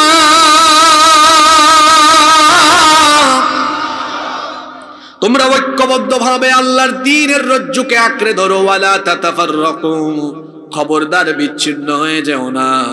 কারণ ঐক্যবদ্ধ থাকবে যারা আল্লাহর রহমত পাবে তারা। এজন্য রাব্বুল আলামিন কোরআনে কারীমের 4 নম্বর সূরা সূরাতুন নিসায়ের 175 নম্বর আয়াতে বড় সুন্দর করে বললেন, ফাআম্মাল্লাযীনা আমানু বিল্লাহি ওয়া'তাসামু বিহি ফাসায়ুদখিলুহুম ফি রাহমাতিম মিনহু ওয়া ফাদলিন ওয়া ইয়াহদিহিম ইলাইহি সিরাতাম মুস্তাকিমা। আল্লাহ তাআলা বলছেন, অতএব যারা আল্লাহর উপর ঈমান আনবে এবং আল্লাহর দ্বীনের উপরে যারা ঐক্যবদ্ধ থাকবে তাদেরকে আল্লাহ তাআলা তার দয়া এবং অনুগ্রহের ভেতরে প্রবেশ করাবেন। এবং ঐক্যবদ্ধ থাকলে পরে তাদেরকে সিরাতুল মুস্তাকিমের পথে যিনি পরিচালিত করবেন। গলার আওয়াজ বড় করে বলেন, তিনি কি? ফেসবুক খুলে দেখেন, ফেসবুক হলো বর্তমানে অনৈক্য সৃষ্টির একটা প্রধান ফিতনার জায়গা। এখানে যে যা পারে তা বলে তা লিখে, আর যারা সময়কে অপচয় করতে চায় তারা যেন বেশি বেশি ফেসবুকে থাকে, আর যারা সময়কে সেফ রাখতে চায় তারা যেন মোবাইল ফেলে রেখে কিতাবের দিকে বেশি বেশি চক্ষু রাখে। আরে বাপরে বাপ, বাংলাদেশে এখন কিতাবের মুফতির চাইতে ফেসবুক মুফতির সংখ্যা বেশি। আছে না এরকম? যারা ঠিক কইছে এদের মধ্যে বহু মানুষ আছে। আর যুবকদের অবস্থা কি? আমার যুবক ভাইদের চরিত্র নষ্ট হয়ে গেল। এই চরিত্র বিধ্বংসী উপাদান মোবাইল ফোনে তারা এত বেশি আসক্ত। মোবাইলের জবান নাই, জবান থাকলে বলতো, ভাই রে ভাই তুই আমার এত গুতাস কেন? সারাদিন যে স্ক্রল করস, এই যে নিচের দিকে তাকায় সারাটা দিন এমনি এমনি করে, যদি এটার জবান থাকতো বলতো, ভাই রে ভাই আমার একটু ছাড় দে। কারণ দেখা যায় 24 ঘন্টার মধ্যে 14 ঘন্টা 15 ঘন্টা মোবাইলের পিছনে ব্যয় করে আসে না নাই? এখন অনেক যুবককে দেখবেন, ইয়াং মানুষ, বয়স হলো 18 বছর, 19 বছর, 20 বছর, কিন্তু দেখতে লাগে বুড়া বুড়া, হাটে বুড়ার মতো। কিন্তু আমার বয়স্ক বাবা চাচাদের দিকে তাকায় দেখেন, এখনো মাশাআল্লাহ চেহারা সুরত কত সুন্দর। কারণ তারা যখন আমাদের মতো যুবক ছিলেন তাদের খাদ্যাভ্যাস ঠিক ছিল, ঘুমের অভ্যাস ঠিক ছিল। আর এখনকার যুবকদের মোবাইলের কারণে ঘুমের রুটিনও ঠিক নাই, খাওয়ার রুটিনও ঠিক নাই। রাত 2টা 3টা পর্যন্ত তারা মোবাইলের পিছনে ব্যয় করে। এই জন্য দেখবেন এক একটার চেহারার দিকে তাকাইলে দেখবেন গাল একেবারে হাড্ডির ভেতরে ঢুকে গিয়েছে, মুখের মধ্যে ব্রণ উঠে গেছে, তার বিচি আর বিচি। এই তুমি তরুণ মানুষ, যুবক মানুষ, তোমার চেহারার এই অবস্থা কেন? কারণ তোমার যৌবন কুপথে ব্যয় হয়। তোমার চেহারার লাবণ্য কোথায়? তোমার গাল ভাঙলো কেন? চেহারা সুরতের অবস্থা কেন? তাকিয়ে দেখেন আমার 70 বছরের চাচার দিকে, এখনো গাল ফুলা। কারণ আমার চাচা ঘুমের অভ্যাস ঠিক রেখেছেন। তিনি যখন 20 বছরের ছিলেন, ওনাদের সময় মোবাইল ছিল না, ইন্টারনেট ছিল না, ঘরে টেলিভিশন ছিল না। বড়জোর ঘরের সবার সাথে গল্প করতে করতে খুব কষ্ট করে তারা রাত 8টা 9টা 10টা পর্যন্ত সজাগ থেকেছেন। আর সজাগ থাকার সুযোগ, ভোরে ঘুম থেকে উঠেছেন সূর্য ওঠার আগে, ফজরের আগে। আর এখন 4-5 জন একসাথে হয়, কেউ কারোর সাথে কথা কয় না, নিচের দিকে তাকায়। আছে না নাই? জোরে বলেন, আছে না নাই? রাত 2টা 3টা পর্যন্ত, 4টা পর্যন্ত সজাগ থাকে। যেই ছেলে রাত 3টা 4টায় ঘুমায়, ও কি আর ফজর পড়তে পারবে? ও ঘুম থেকে উঠে কখন? দুপুর 12টায় 11টায়। আর মনে রাখবেন, যাদের ঘুমের অভ্যাস ঠিক নাই এদের খাদ্যাভ্যাসও ঠিক নাই। খাদ্যাভ্যাসও, অসকালের খাবার খায় কখন? দুপুর 11টায়, দুপুর 12টায়। এমনকি এটা বলতে খারাপ লাগে, তাও বলে ফেলতেছি, যাদের খাদ্যাভ্যাস ঘুমের অভ্যাস ঠিক নাই এদের পায়খানাও ঠিক নাই। এরা যেখানে সেখানে বায়ু নির্গত করে পরিবেশকে নষ্ট করে। হাসানোর জন্য বলি না, এটা সত্য কথা। এর ঘুমের অভ্যাস ঠিক নাই। যার ঘুমের অভ্যাস ঠিক নাই তার খাদ্যাভ্যাসও ঠিক নাই, এর পেটের সমস্যা থাকে। যাদের ঘুমের অভ্যাস ঠিক, খাদ্যাভ্যাস ঠিক, দেখবেন এটা সব ঠিক আছে। আর পেট, এটা এমন এক কারখানা গো, এটা ঠিক থাকলে সব ঠিক, এটা ঠিক না থাকলে খবর আছে। কিন্তু তো বলছিলাম এই মোবাইলের পেছনে যুবক ভাইয়েরা সময় নষ্ট করবেন না, আর ফেসবুকে ঢুকে মুফতিগিরি করবেন না। এই উম্মাহকে কিভাবে একত্রিত রাখা যায়, সবাই সবার জায়গা থেকে চেষ্টা চালাতে। তাহলে নামাজের 2 নম্বর শিক্ষা, নামাজ আমাদেরকে কিসের শিক্ষা দেয়? ঐক্যের শিক্ষা দেয়। বলেন কিসের শিক্ষা দেয়? আপনাদের কি কষ্ট হচ্ছে বাবারা, ভাইয়েরা, কষ্ট হচ্ছে? আপনারা কি আমাকে কয়েক মিনিট সময় দিবেন? নাম্বার 3, নামাজ আমাদেরকে সাম্য, মৈত্রী এবং ভেদাভেদহীন একটি সমাজ গঠনের শিক্ষা দেয়। নামাজে কিন্তু কোনো ডিসক্রিমিনেশন, কোনো বৈষম্য নাই। এখন বৈষম্য বিরোধী ছাত্র আন্দোলন আছে, বৈষম্যহীন বাংলাদেশ দেখতে চায়। বৈষম্যহীনতার শিক্ষাটাও নামাজে আছে না? কোথায় আছে দেখেন। একজন গরিব মানুষ দিনে তিনি 400 টাকা 500 টাকা উপার্জন করেন, মসজিদে গেলেন, যাওয়ার পরে আরেকজন ভাই তিনি মনে করেন মাসে 2 লাখ 3 লাখ টাকা কামান। এখন তিনি যদি নামাজে তার পাশে দাঁড়ান, মাসে 2 লক্ষ 3 লক্ষ টাকা উপার্জন করা ব্যক্তি, ওই দৈনিক যিনি 500 টাকা কামান, তাকে কি বলতে পারবেন নাকি তুই তো গরিব, তুই আমার পাশে দাঁড়াতে পারবি না, কারণ আমি আপার ক্লাসের, তুই লোয়ার ক্লাসের, আমি সামনের কাতারে থাকবো, তুই পিছনের কাতারে যা। এমন কথা বলার কি কোনো সুযোগ আছে নাকি? যদি বলেও ফেলে, ওই ভাই তখন বলবে, তোর এই অহংকারী আচরণ গিয়ে মসজিদের বাইরে দেখা। এখানে মসজিদ এটা আল্লাহর ঘর, এখানে তুইও আল্লাহর গোলাম, আমিও আল্লাহর গোলাম। দুইজনের মধ্যে কোনো ভেদাভেদ নাই। এখানে যদি সরকারি দলের কেউ ঢুকে, আর যারা সরকারে নাই অথবা জনগণ, এখন যদি সরকারের কোনো ব্যক্তির কাছে জনগণ গিয়ে দাঁড়ায়, বলার কি কোনো ক্ষমতা আছে নাকি আমি সরকার, আমি সামনের কাতারে, তুমি জনগণ, তুমি পিছনের কাতারে? এমন কথা বলার কি কোনো সুযোগ আছে নাকি? তাহলে নামাজে যখন আমরা যাই, তখন দেখা যায় আপার ক্লাস, লোয়ার ক্লাস, বিভিন্ন শ্রেণী পেশার মানুষের মধ্যে কোনো ধরনের বিভেদ এবং বৈষম্য থাকে না। সকল মানুষ তখন একীভূত হয়ে আল্লাহর গোলামে পরিণত হয়ে যায়। আফসোসের ব্যাপার হলো, নামাজের এই শিক্ষাটা আমরা নামাজের বাহিরে আনতে পারে নাই। আজকে আমার পরিবারে বৈষম্য, সমাজে বৈষম্য, রাষ্ট্রেও বৈষম্য আছে না নাই? বলবেন হুজুর পরিবারে কেমনে বৈষম্য দেখবেন? অনেক পিতামাতা আছে, তার ছেলে মেয়ে 3টা 4টা, অনেক মা বাবা আছে খারাপ, 4টা 5টা ছেলে মেয়ে, খালি একটারে প্রায়োরিটি দেয়, বাকিগুলারে দেয় না। যেটা ইনকাম করে বেশি ওইটাকে মহব্বত করে বেশি, যেটার ইনকাম কম ওইটাকে মহব্বত করে কম, আছে না নাই? এটা বৈষম্য। অনেকে আছে ছেলেকে মহব্বত করে, মেয়েকে মহব্বত করে না, এটাও বৈষম্য। সমাজে বৈষম্য চলছে। যাদের টাকা পয়সা বেশি, তাকে দেখা যায় ভালো কোনো কাজে কোনো কমিটিতে রাখা হয় না, সুদ খায়, ঘুষ খায়। এমন মানুষের টাকা বেশি থাকলে হয়েছে কোনো অসুবিধা নাই, একেবারে সভাপতি বানাতে বানাতে মাহফিল কমিটির সভাপতি, বানায় দেয় মসজিদ কমিটির সভাপতি। বাংলাদেশে এমন বহু মসজিদ আছে যে মসজিদ কমিটির সভাপতি, সেক্রেটারি সুদখোর, ঘুষখোর। আমরা যোগ্যতা দেখে, তাকওয়া দেখে, পরহেজগারিতা দেখে মানুষকে মূল্যায়ন করি না। অথচ আল্লাহ তাআলা শিখিয়েছেন মানুষে মানুষে কোনো ভেদাভেদ নাই, কিন্তু মর্যাদার ক্ষেত্রে মানদণ্ড হলো তাকওয়া। এজন্য রব্বুল আলামিন কোরআনে কারীমের 49 নম্বর সূরা সূরাতুল হুজুরাতের 13 নম্বর আয়াতে বললেন, ইয়া আইয়ুহান নাসু ইন্না খালাকনাকুম মিন যাকারিন ওয়া উনসা وجعلناكم شعوبا وقبائل لتعارفوا إن أكرمكم عند الله أتقاكم إن الله عليم خبير। আল্লাহ তাআলা বলছেন, হে মানব জাতি, আমি তোমাদেরকে একজন পুরুষ আর একজন নারী থেকে সৃষ্টি করেছি।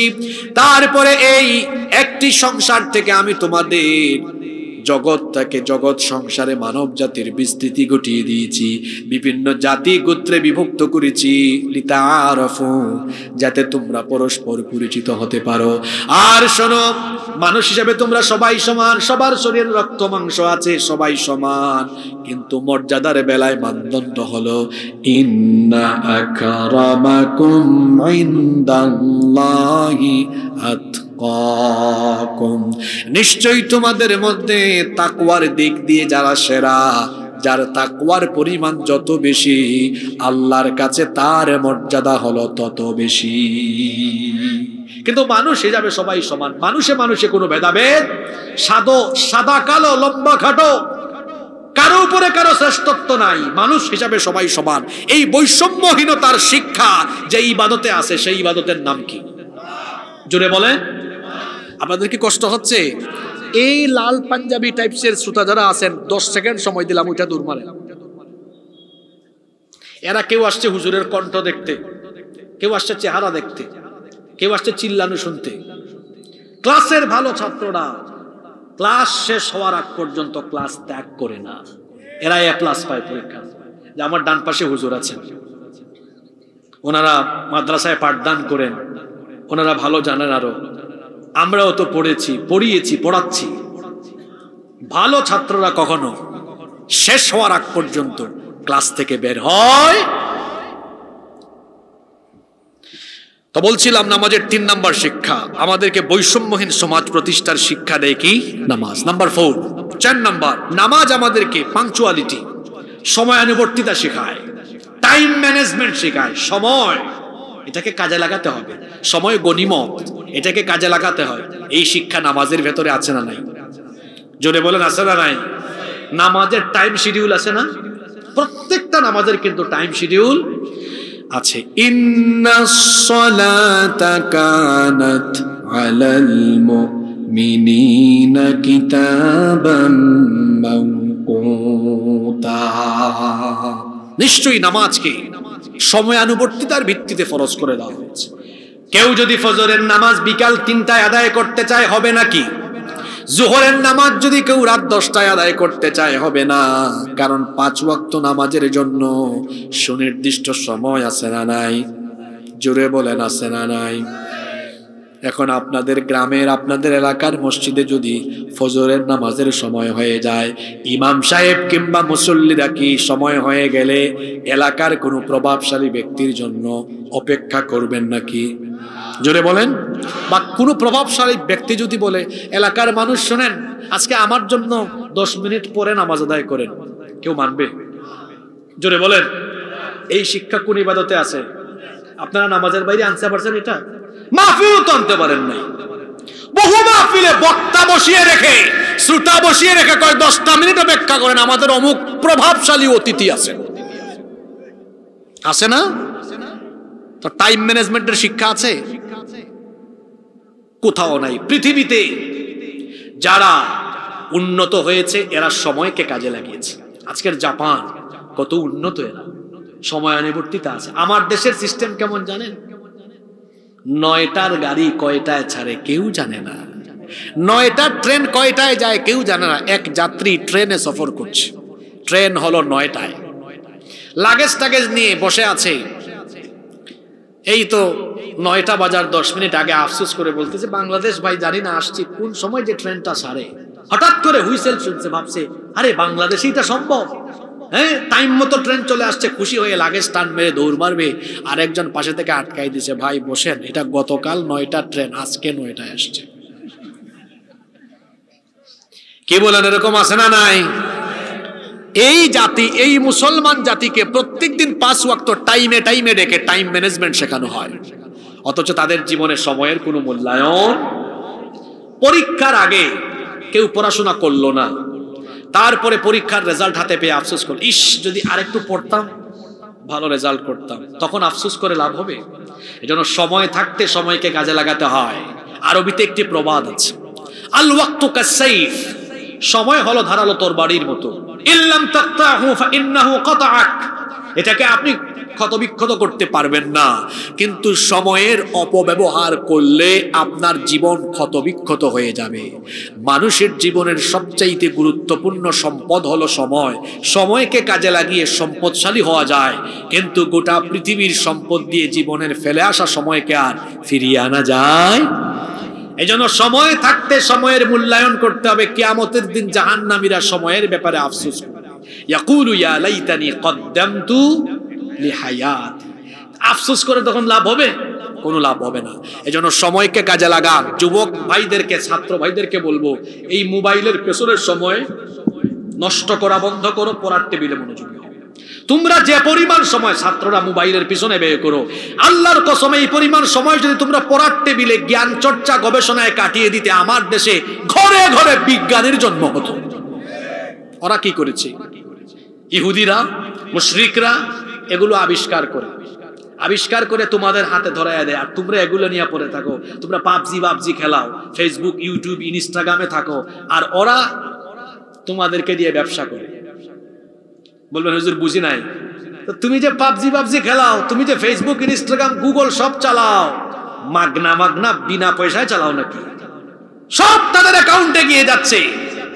পৃথিবীতে জ্ঞান দিয়ে অনেক বড় হওয়া যায়। ইহুদিরা, মুশরিকরা জ্ঞানের জগতে শ্রেষ্ঠত্ব স্থাপন করার কারণে গোটা পৃথিবীর ব্যবসা, বাণিজ্য, প্রযুক্তি সব তাদের হাতে, আর মুসলমানের সন্তানরা তাদের বানানো তাদের জিনিসগুলো নিয়ে পড়ে আছে। তারা নিজেরা জ্ঞান চর্চায়, গবেষণায় এগিয়ে, তারাও যে আবিষ্কারে এগিয়ে যাবে এই কোনো চিন্তা ভাবনাই মুসলমানের সন্তানের ভেতরে নাই। সময়কে কাজে লাগাও ভাই। ছাত্রদেরকে আমি অনুরোধ করছি, তোমরা কমপক্ষে 6 ঘন্টা প্রতিদিন পড়াশোনা করো। কমপক্ষে কয় ঘন্টা?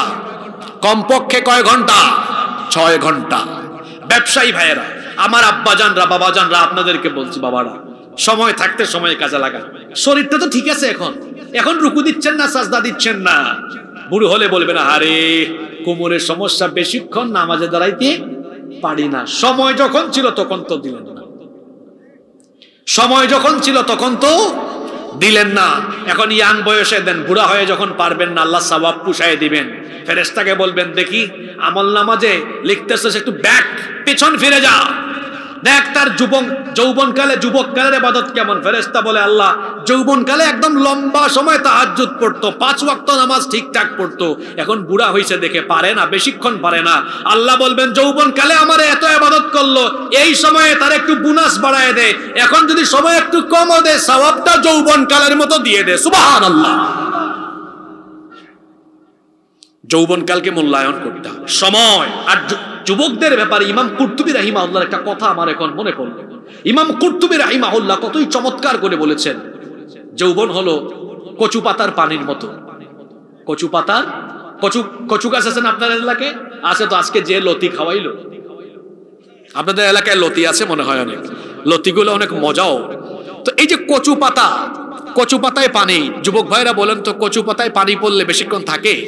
টলমল করে যে কোনো মুহূর্তে পড়ে যেতে পারে। যৌবনকালকে ইমাম কুরতুবী রাহিমাহুল্লাহ কচু পাতার পানির সঙ্গে এজন্য তুলনা করেছেন, কচু পাতার পানি যেমন যে কোনো মুহূর্তে পড়ে যেতে পারে, ঠিক তেমনি চরিত্র বিধ্বংসী, চতুর্দিকে যে চরিত্র বিধ্বংসী উপাদান আছে, এগুলোর দ্বারা আক্রান্ত হয়ে যৌবনকালও যে কোনো মুহূর্তে ধ্বংস হয়ে যেতে।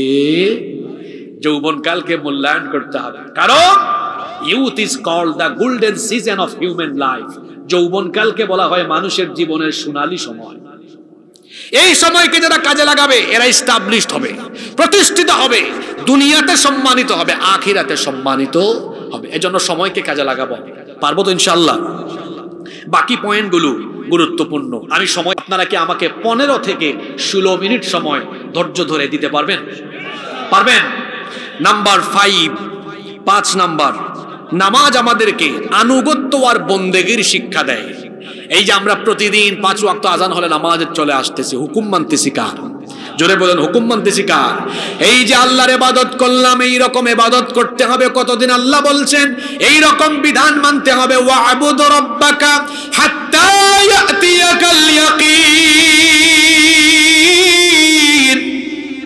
আল্লাহ বলছেন তোমার কাছে মৃত্যু আসার আগ পর্যন্ত তুমি আল্লাহর ইবাদত করবে।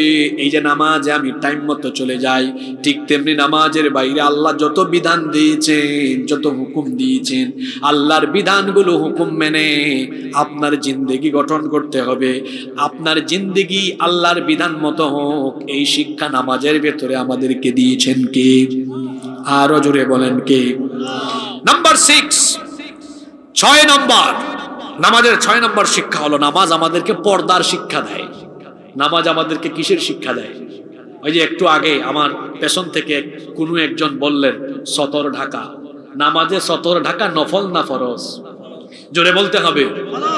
নামাজে দেখা যায় একজন মহিলা পর্দা করছে, কিন্তু এই মহিলা, অনেক নামাজি মহিলাও আছে, যখন নামাজ শেষ করে বাড়ি থেকে বের হয় বেপরদা হয়ে বের হয়। আবার অনেক নামাজি ভাইও আছে, এরা নামাজে আসে 5 ওয়াক্ত নামাজ পড়ে, কিন্তু তার ঘরের বউকে, তার ঘরের নারীদেরকে বেপরদায় রেখে দেয়। এমন আছে না নাই? এখন তো বহু পুরুষ ব্যক্তি এমন আছে, এরা পুরুষ নামের কলঙ্ক। এখন অনেকে বউকে দিয়ে ব্যবসা করে, ফেসবুকে ইউটিউবে তারা কাপল ব্লগের ভিডিও বানায়। এটা চাচারা জানবেন না, যুবকরা বুঝে। যেই সকল ছেলেরা, যেই সকল পুরুষরা বউ দিয়ে ব্যবসা করে, এরা পুরুষ নয়, এরা হলো পুরুষ নামের কলঙ্ক। যে ব্যক্তি তার ঘরের নারীদেরকে পর্দায় রাখে না, এর পরিচয় হলো দাইয়ুস। দাইয়ুস কখনো আল্লাহর জান্নাতে যেতে পারবে? দাইয়ুস হওয়ার থেকে আপনাকে সেফ রাখতে হবে। একজন নারী বেপর্দা থাকার পেছনে 4 জন পুরুষ দায়ী। জোরে বলেন কয়জন? দেখেন তো এই 4 শ্রেণীর বাইরে আপনি আছেন কিনা। এক হলো স্বামী, স্বামীর গাফলতির কারণে স্ত্রী বেপর্দায় চলে যায়। 2 হলো পিতা, বাবার গাফলতির কারণে মেয়ে বেপর্দা হয়ে যায়। 3 হলো বড় ভাই, বড় ভাইয়ের গাফলতির কারণে ওই ঘরের বোন বেপর্দা হয়ে যায়। 4 হলো বড় ছেলে, বড় ছেলের গাফলতির কারণে সেই ঘরের নারীরা বেপর্দা হয়ে যেতে পারে। আমি, আপনি, আমরা সবাই এই 4 ক্যাটাগরির বাহিরে না ভিতরে? কথা বলেন না কেন? তাহলে ঘরের নারীদেরকে পর্দায় রাখবেন তো? নাম্বার 7, নামাজের 7 নম্বর শিক্ষা হলো নামাজ আমাদেরকে ডিসিপ্লিন শেখায়, শৃঙ্খলা শেখায়। এই যে এখানে বসে আছেন এক একজন এক এক দিকে, কিন্তু এখানে যদি নামাজের জামাত করা হয়, একামতের পরে কি এরকম থাকবে না সবাই লাইন ধরে দাঁড়ায় যাবে? কত সুন্দর দৃশ্য। আমাদের দেশে আমল নাই, হুজুররা এটা বলেন না। কিছু কিছু মসজিদে বাংলায় বলেন কাতার সোজা করুন, মোবাইল বন্ধ রাখুন। কিন্তু নবীজি কি করতেন? ইকামতের পরে মুসল্লিদের দিকে মুখ ফিরিয়ে বলতেন, ইস্তাউ ইস্তাউ আকিমু সুফুফাকুম ওয়াতাদিলু, আকিমু সুফুফাকুম ওয়া তারাসু ওয়া সুদ্দুল খালাল ফাইন্না তাসওয়িয়াতাস সুফুফি মিন তামামিস সালাহ। বিনয়ী হও, কাঁধে কাঁধ লাগাও, কাতার সোজা করো। ইমাম সাহেব মুসল্লিদেরকে বলছেন, সবাই লাইন ধরে দাঁড়িয়ে গেল। সুবহানাল্লাহ। এই ডিসিপ্লিন নামাজে আছে। আর বাঙালি এত খারাপ, কোথাও ডিসিপ্লিন নাই। রাস্তায় যান, মোটর সাইকেল, বাস ওভারটেক করতে চায়, প্রাইভেট কার ওভারটেক করতে চায়। সে জানে না তার 2 চাক্কার এই হালকা গাড়িকে 4 চাক্কার বাস, 6 চাক্কার বাস একটু ঠেলা মারলে ধান খেতে গিয়ে পড়বে। আমি বলি কি, যার মরণের খায়েশ জাগে সে এরকম করে। আমি কি কথা ভুল বলেছি? জয়পুরহাট হাইওয়ে আছে না, এখানে দেখবেন মাঝে মাঝে এমন কিছু পুলাপাইন পাওয়া যায়, ভুম ভুম ভুম ভুম, পাগলা। এরা আমি পাগলা বললাম এই কারণে, মোটর সাইকেল অ্যাক্সিডেন্ট বড় মারাত্মক। বেঁচে থাকলে পঙ্গু, আর মরলে হাত একদিকে, পা একদিকে, মগজ একদিকে, শরীর আর একদিকে। কথা কি ভুল বললাম? ডিসিপ্লিন নাই। রিক্সাওয়ালা সিএনজি কে ওভারটেক করে, রিক্সার লাইন একদিকে, রিক্সা উঠে যায় প্রাইভেট কারের লাইনে, ট্রাকের লাইন একদিকে, ট্রাক চলে যায় বাসের লাইনে। বিশৃঙ্খলা আছে না নাই? কোথাও বলা হলো লাইন ধরে দাঁড়ান, লাইন বাঁকা করে দেয়। এত বিশৃঙ্খলা এই দেশে। যারা বিমানে যাতায়াত করেন, দেখবেন বিমান যখন ল্যান্ড করে, ককপিট থেকে ক্যাপ্টেন কিংবা কেবিন থেকে কেবিন ক্রু বলেন, সম্মানিত যাত্রীবৃন্দ, বিমান পুরোপুরি থামার আগ পর্যন্ত কেউ নিজ নিজ আসন থেকে উঠবেন না, নিজ নিজ আসনে বসেন। বাঙালি কি এর বসে থাকবে? খালি ল্যান্ড করতে দেরি হয়েছে, একদম সিট বেল্ট খুলে লাগেজটা টানাটানি করে বের হওয়ার জন্য তারা পাগল হয়ে যায়। দিকে দিকে বিশৃঙ্খলা। কোথাও যদি বলা হয় ভাই একটু লাইন ধরে দাঁড়ান, তেমন একটা আরেকটারে খালি খুশায়। লাইন ধরে দাঁড়াইছে, এমন শয়তানি করে ভাই ভাই ওই দেখেন, ওরে ওইদিকে তাকাইয়া ও আরো 3 জনের আগে যায়। আপনাদেরকে হাসানোর জন্য বলছি না, এই বিশৃঙ্খলাগুলো চতুর্দিকে আছে না নাই? মাহফিলেও তো যদি বলি তাকান, শুনেন, ও একবার ডানে তাকায়, একবার বামে তাকায়, কোনো শৃঙ্খলা নাই। ফোন রিসিভ করে, আমাদেরও তো ফোন আছে। এই 1.5 ঘন্টা আলোচনা চলছে, ফোনের দিকে তাকাবো না, অন্য কোনো দিকে মনোযোগী হব না। আমি যখন যে কাজ করব শুধু আমার মনোযোগ ওই কাজে থাকবে, আমার কনসেন্ট্রেশন শুধু ওই কাজে থাকবে। এক মহিলা রান্না করছে, রান্না করার সময় মনোযোগ যদি রান্নার বাইরে অন্য কোথাও দেয়, ওই দিন তরকারির অবস্থা খারাপ। মাহফিলেও কোনো বক্তা যদি আলোচনার সময় মনোযোগ অন্যদিকে দেয়, কোনো শ্রোতা যদি আলোচনা শোনার সময় মনোযোগ অন্যদিকে দেয়, বক্তাও শেষ, শ্রোতাও। এক নানা বাড়ি গিয়েছে, নাতি জিজ্ঞেস করেছে পরের দিন, নানা কালকে না সারা রাত ওয়াজ শুনছো, কি শুনছো? আর বলিস না, হুজুর যে চিৎকার মারে। তাই হুজুর কি বলেছে? কয় ফাটাই ফেলছে ওয়াজ করে। কয় কি ফাটাইলো? আরে এত সুন্দর গলা, এত সুন্দর করে বলেছে। কয় বুঝলাম তো কি বলছে বলেন। নাতি সারা রাতই শুনছি, কি শুনছি এখন কিচ্ছু মনে নাই। এরকম শ্রোতার সংখ্যা বাংলাদেশে অনেক। দেখি তো জয়পুরহাট কেমন। আমি 7টা পয়েন্ট বললাম, কারা কয়টা মনে রাখলো? 1 নাম্বার, নামাজ আমাদেরকে কিসের শিক্ষা দেয়? এই ভাই একদম সামনে বসেছে, ক্লাসের ভালো ছাত্রের নোট করে ফেলছে, মাশাআল্লাহ, শুকরাল্লাহ, জাযাকাল্লাহু খাইর। 2 নাম্বার, নামাজ আমাদেরকে ঐক্যের শিক্ষা দেয়। 3 নাম্বার, এত সোজা লাগে না, এরকম 2-3 জন হইলেই হয়, এনাফ, যথেষ্ট। 3 নাম্বার, নামাজ আমাদেরকে সাম্যের শিক্ষা, বৈষম্যহীন সমাজ গঠনের শিক্ষা দেয়। 4 নাম্বার, সময়ানুবর্তিতা শেখায়। বাকিরা তাকায় আছে, কি কয়, মনোযোগ তো নাই আপনার। কি করছেন এই সময়গুলা? নষ্ট করলেন সময়গুলা, ফালতু নষ্ট করলেন সব, বলতে পারেন না। 5 নাম্বার, আনুগত্য বন্দেগীর শিক্ষা দেয়। তারপর 6 নাম্বার, পর্দার শিক্ষা দেয়। 7 নাম্বার, ডিসিপ্লিন শেখায়। 10 মিনিট 12 মিনিট থাকবেন তো? নাম্বার 8 নাম্বার, নামাজ আমাদেরকে সঠিক নেতা নির্বাচনের পদ্ধতি শিক্ষা দেয়। এক নামাজে কত কিছু দেখছেন। কুরআন তেলাওয়াত সহি না, নামাজ আদায়ের নিয়ম কানুন জানে না, এরকম অযোগ্য অপদার্থ কোন ব্যক্তিকে কি এই গ্রামের মানুষ নামাজের ইমাম বানাবে? এত আস্তে বললেন, বানাবেন? তাহলে বোঝা গেল আমরা সবাই এই জায়গায় সচেতন। নামাজের ইমাম বানানোর ক্ষেত্রে যেরকম সচেতনতা অবলম্বন করবেন, মসজিদের বাহিরে সমাজ এবং রাষ্ট্র যারা পরিচালনা করবে সেই জায়গার নেতাগুলো বাছাই করার সময়ও সঠিকভাবে বাছাই করতে হবে। যেভাবে নামাজে আমরা অযোগ্য অপদার্থ কোনো ব্যক্তিকে ইমাম বানাই না, ঠিক তেমনি নামাজের বাহিরে সমাজে অযোগ্য অপদার্থ, চোর, ডাকাত, সন্ত্রাস, চাঁদাবাজ, লুণ্ঠনকারী কাউকে সমাজ এবং রাষ্ট্রের নেতৃত্বের কোনো আসনে আমরা আসীন করব না। এই শিক্ষা আছে কোথায়? কামটা করছেন কি? নামাজে কিন্তু ইমাম সাহেব রেখে দিয়েছে ফার্স্ট ক্লাস, যে সুন্দর তিলাওয়াত, কি সুন্দর পড়ে। কমিটি কিন্তু খুব সচেতন। আবার এই কমিটি আর এই মুসল্লি নামাজ থেকে বের হইয়া কোরআনওয়ালা দিনদার নেককার সৎ মানুষ আছে না, তাকে বাদ দিয়ে কয় তোমার ভাই আমার ভাই মার্কা কি কয়, আপেল মার্কা, ফুটবল মার্কা। যার পিছনে স্লোগান দেশে কিন্তু টাটকা চোর, টাটকা ডাকাত। তাহলে বলেন এই মুসল্লি, এই সমাজ ইমাম নির্বাচনে যে সচেতনতা দেখালো, মসজিদের বাহিরে কি তার সমাজের নেতা নির্বাচনে এই সচেতনতা দেখালো? আমি তো বলি 56,000 বর্গ মাইলের বাংলাদেশে কোনো সম্পদের অভাব নাই, আছে শুধু ভালো মানুষের অভাব। প্রিয় জয়পুরহাটবাসী, স্বাধীনতার পর থেকে 2024 54 বছর ধরে আমরা এই বাংলাদেশে বহু নেতা নেত্রী দেখেছি। এরা জনগণের ভাগ্য, মানুষের ভাগ্য বদলানোর কথা বলে ক্ষমতায় যায়, যাওয়ার ফলে দেখা যায় জনগণের ভাগ্য বদলে না, তাদের মোবাইল বদলে যায়, তাদের গেটআপ বদলে যায়, তাদের জুতা বদলে যায়, চেহারা সুরত বদলে যায়, আঙ্গুল ফুলে কলা গাছ হয়ে যায়। মানুষের ভাগ্য আর বদলায় না।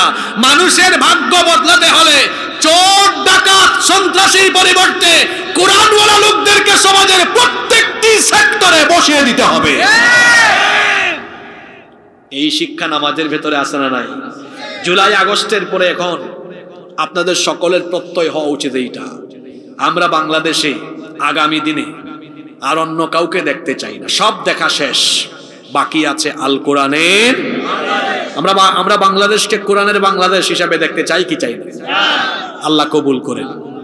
নাম্বার 9 নাম্বার, নামাজ আমাদেরকে সঠিক নেতার প্রতি আনুগত্যশীল হতে হয়, এই শিক্ষা দেয়। নেতৃত্ব ঠিক থাকলে সেই নেতার আনুগত্যের শিক্ষা নামাজের ভেতরে আছে না? আচ্ছা, নামাজি ইমাম সাহেব যখন রুকুতে যায়, মুসল্লি কি তখন সাজদায় যায়? জোরে বলেন। ইমাম সাহেব রুকুতে তো মুসল্লিও রুকুতে, ইমাম সাহেব সাজদাতে তো মুসল্লিও। যদি সমাজ কিংবা রাষ্ট্র কখনো এমন হয় ইসলামপন্থীরা, কোরআনওয়ালারা সমাজ এবং রাষ্ট্রকে নেতৃত্ব দেয়, তাহলে আনুগত্যের ক্ষেত্রে তাদের আনুগত্য করতে হবে, তাদের কথা মেনে চলতে হবে। আল্লাহ শিখিয়েছেন, ইয়া আইয়ুহাল্লাযীনা আমানু আতিউল্লাহ ওয়া আতিউর রাসূল ওয়া উলিল আমরি মিনকুম ইলা আখিরিল আয়াহ। হে ঈমানদারেরা, তোমরা আল্লাহ আর রাসূলের আনুগত্য করো। এরপরে বলা হলো, আর তোমাদের নেতৃস্থানীয় যারা আছে, অর্থাৎ এখানে আল্লাহ আর রাসূলের আনুগত্য করে এমন নেতা যদি হয়, তারও আনুগত্য করতে বলা হয়েছে। নেতার আনুগত্য হয় ততক্ষণ, ওই নেতা আল্লাহ রাসূলকে মানে যতক্ষণ। নেতার আনুগত্য ত্যাগ করতে হবে তখন, ওই নেতা আল্লাহ আর রাসূলের আনুগত্য ছেড়ে দেয় যখন। তাহলে এই শিক্ষাটাও নামাজের ভেতরে আছে। নাম্বার 10, 10 নাম্বার, নামাজ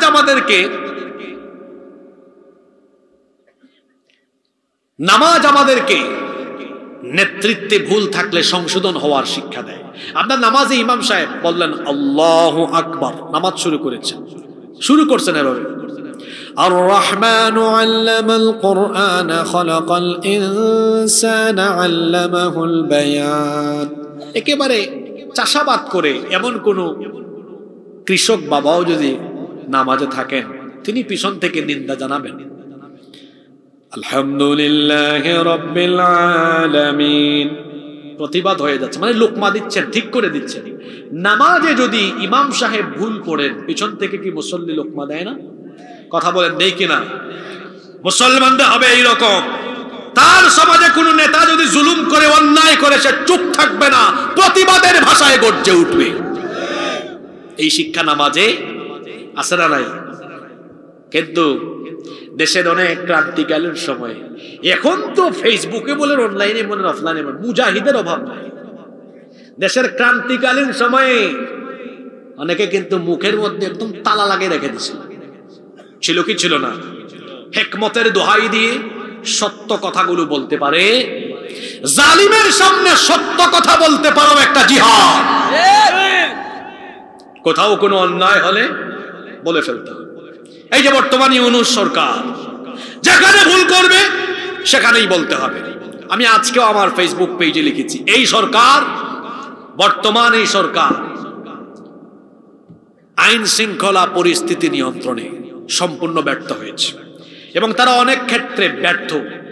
ফ্যাসিস্টদের, দূষরদেরকে তারা পুনর্বাসন করেছে, বিপ্লবের চেতনাকে তারা ক্ষুণ্ণ করেছে। ওই যে আগেই বললাম, বিপ্লবী চেতনাকে ধারণ না করে তারা উল্টু প্রথম আলো আর ডেইলি স্টারের প্রোডাক্ট যারা, এদেরকে সেট করে দিয়েছে। সাবধান করছি, ভারতপন্থী এবং প্রথম আলো আর ডেইলি স্টারের প্রোডাক্ট যারা, এদেরকে দিয়ে বাংলাদেশে কোনো অস্থিতিশীল পরিস্থিতি সৃষ্টি করার কোনো অপচেষ্টা করা হলে এই বাংলাদেশের মানুষ সেটাকে অত্যন্ত তুমুল ভাবে প্রতিরোধ করবে। সম্মানিত উপস্থিতি, নামাজের 11 নম্বর শিক্ষা হলো ভুল নেতৃত্ব পরিবর্তনের শিক্ষাও নামাজ আমাদেরকে দেয়। ইমাম সাহেবকে লুকমা দিচ্ছে, ইমাম সাহেব শুনে না, মুসল্লি তখন পিছন থেকে কি করে? ইমাম সাহেবকে সরিয়ে দেয়, আরেকজন চলে যায়। ঠিক তেমনি নামাজের বাহিরে কেউ ভুল করলে, নেতৃত্বে সমস্যা থাকলে সংশোধনে দেওয়া হবে, বারবার বলা হবে, কথা না শুনলে বলে ঢাল ধরে চেয়ার থেকে নামায় দিতে হবে। এটা নামাজের শিক্ষা। নামাজের 12 নম্বর শিক্ষা হলো নামাজ আমাদেরকে সবরের শিক্ষা দেয়। কিসের শিক্ষা দেয়? যতক্ষণ নামাজ শেষ হবে না, সবর করতে হবে। ফজরের নামাজটা লম্বা, সবর আছে। আবার সবচেয়ে লম্বা নামাজ রমজান মাসে হয়। কিসের নামাজ? তারাবির নামাজ, 1.5 ঘন্টা 2 ঘন্টা হয়। এখানে একটা সবরের দরকার হয়। সারাদিন রোজা রেখেছে, রোজার ক্লান্তি, এরপরে আবার নামাজটা দীর্ঘ, সবর করে করে নামাজ আদায় করছে।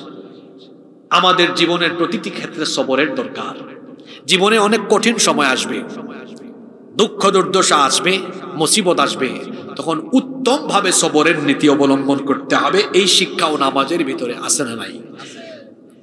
সময়ের অভাবে কোরআন হাদিসের অনেক রেফারেন্স আমি উদ্ধৃত করতে পারছি না। নাম্বার 13 নাম্বার হচ্ছে নামাজ আমাদেরকে জীবন সংশোধনের শিক্ষা দেয়।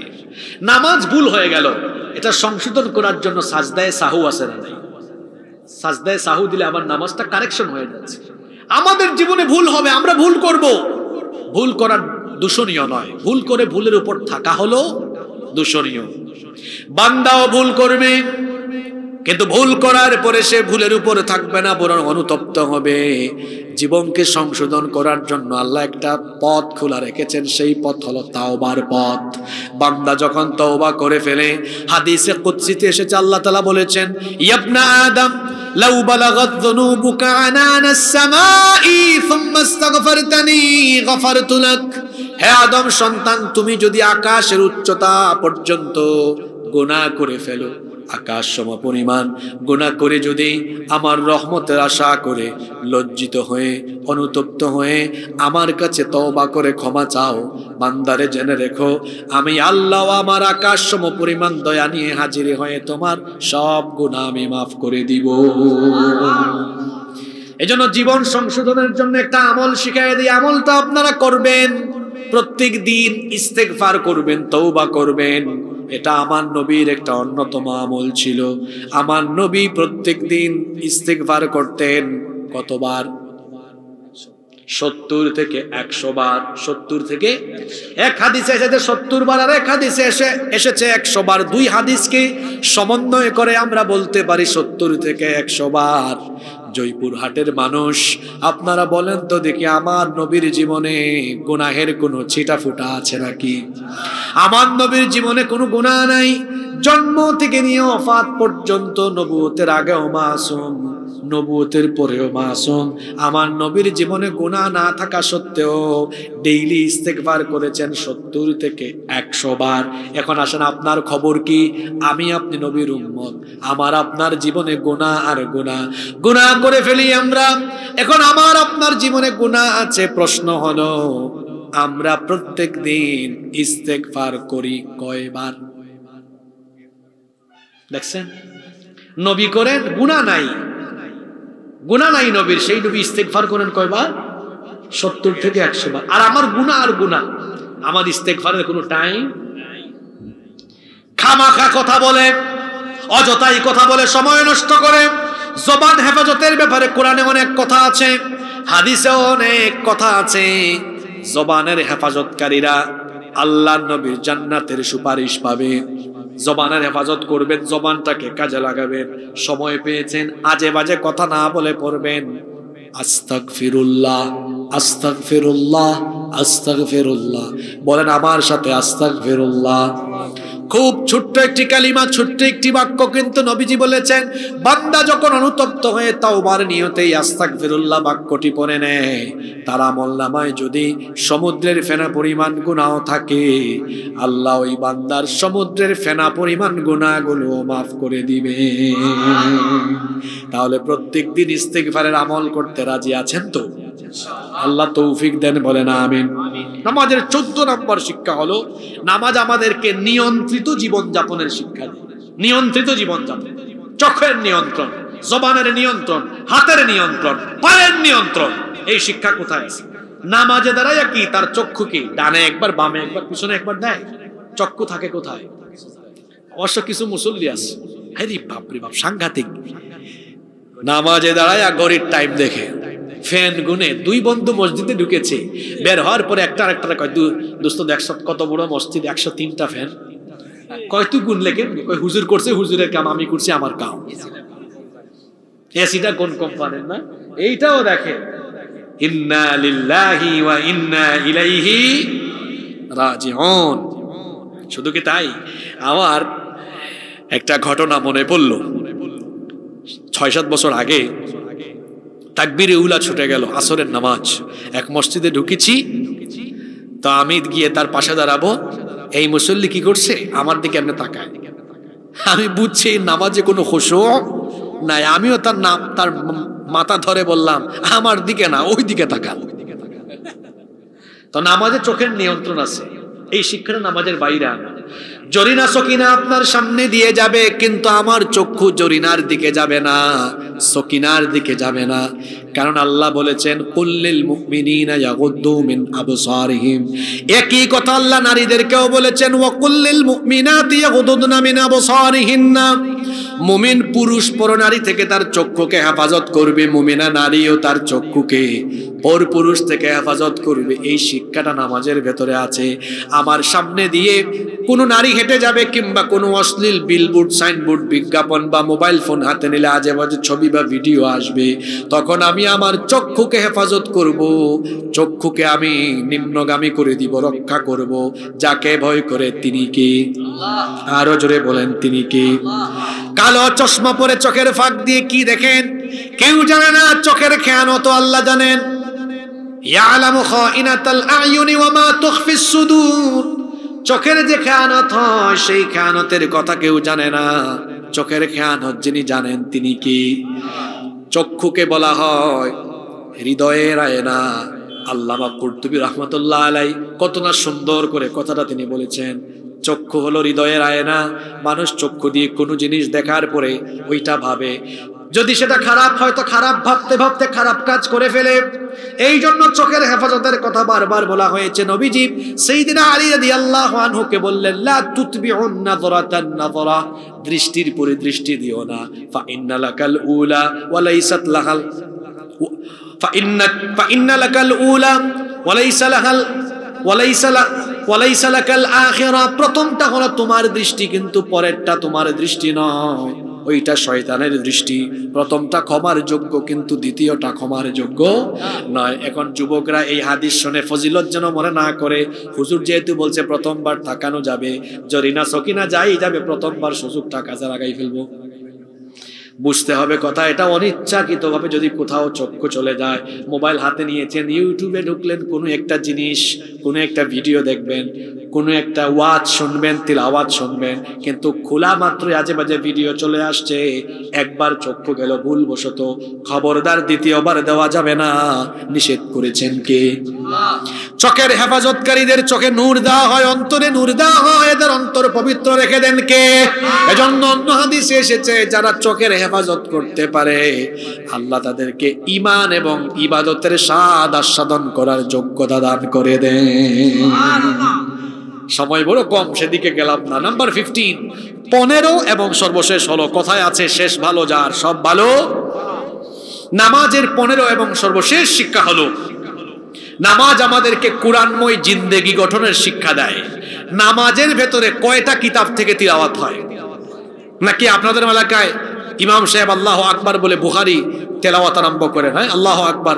আন আবি হুরায়রা রাদিয়াল্লাহু আনহু قال قال রাসূলুল্লাহ সাল্লাল্লাহু আলাইহি ওয়াসাল্লাম। এভাবে না, বরং শুরু করি, আল্লাহর কিতাব আরম্ভ হয়। আলহামদুলিল্লাহি রাব্বিল আলামিন আর রহমানির রহিম মালিকি ইয়াউমিদ্দিন إياك نعبد وإياك نستعين اهدنا الصراط المستقيم صراط الذين أنعمت عليهم غير المغضوب عليهم ولا الضالين।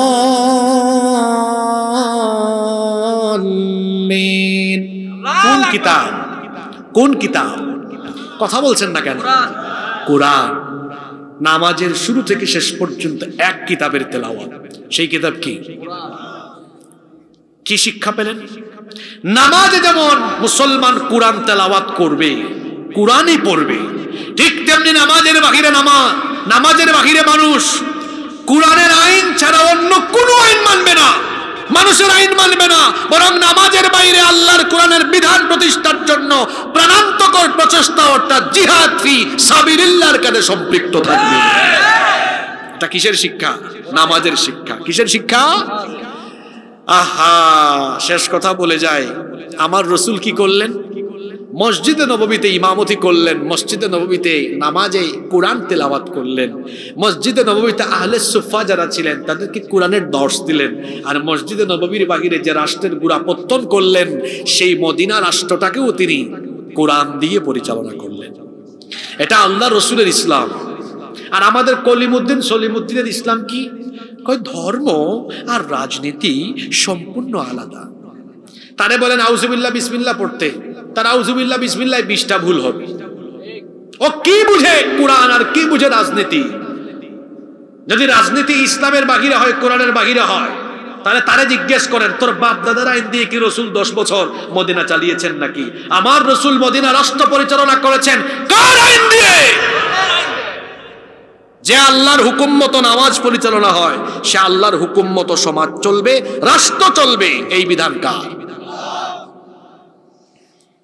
আমরা মসজিদ মাদ্রাসায় কোরআন রেখেছি, রাষ্ট্র পরিচালনায় কোরআন বাদ দিয়ে আমরা এখন দেখেন না কয় আসেন আসেন সংবিধান সংস্কার হবে, আলেমদেরকেও ডাক দেয়, ওই গ্রুপকে ওই গ্রুপের সব দলকে ডাক দেয়। এই সংবিধান সংস্কার হতে হতে 17-18 বার হয়েছে, আরো যে কতবার হয় আল্লাহ জানেন। আর কোরআন 1500 বছর আগে নাজিল হয়েছে, আজ পর্যন্ত সংস্কার বা সংশোধন কত হাজার বার হয়েছে? কথা বলছেন না কেন? একবারও? এটা ফিক্সড সংবিধান, ফিক্সড, চূড়ান্ত, last and final, last and final. Yunus সাহেব যেটা করবেন ওটা ফাইনাল না, পরবর্তী সরকার এসে আবার হাত দিবে, আজকে বলে গেলাম, এর পরের সরকার এসে আবার হাত দিবে। কিন্তু যদি বাংলাদেশ পরিচালনায় আল্লাহর কিতাবের আইনকে গ্রহণ করা হয়, ব্যক্তির পর ব্যক্তি আসবে, দলের পর দল আসবে, দল পরিবর্তন, ব্যক্তি পরিবর্তন হবে, কিন্তু আল্লাহর আইনের কোনো পরিবর্তন হবে না।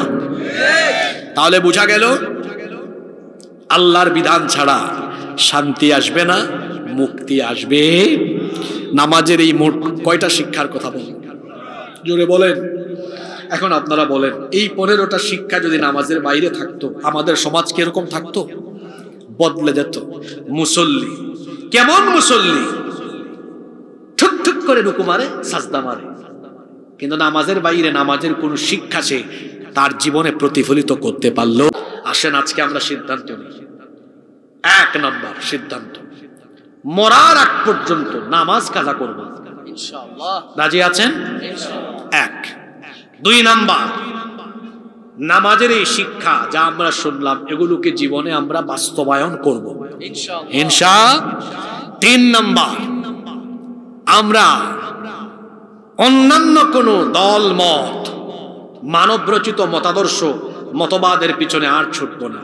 আমরা আল্লাহর জমিনে আল্লাহর দ্বীন বাস্তবায়নের জন্য আমরা সবাই ঐক্যবদ্ধভাবে কাজ করব ইনশাআল্লাহ।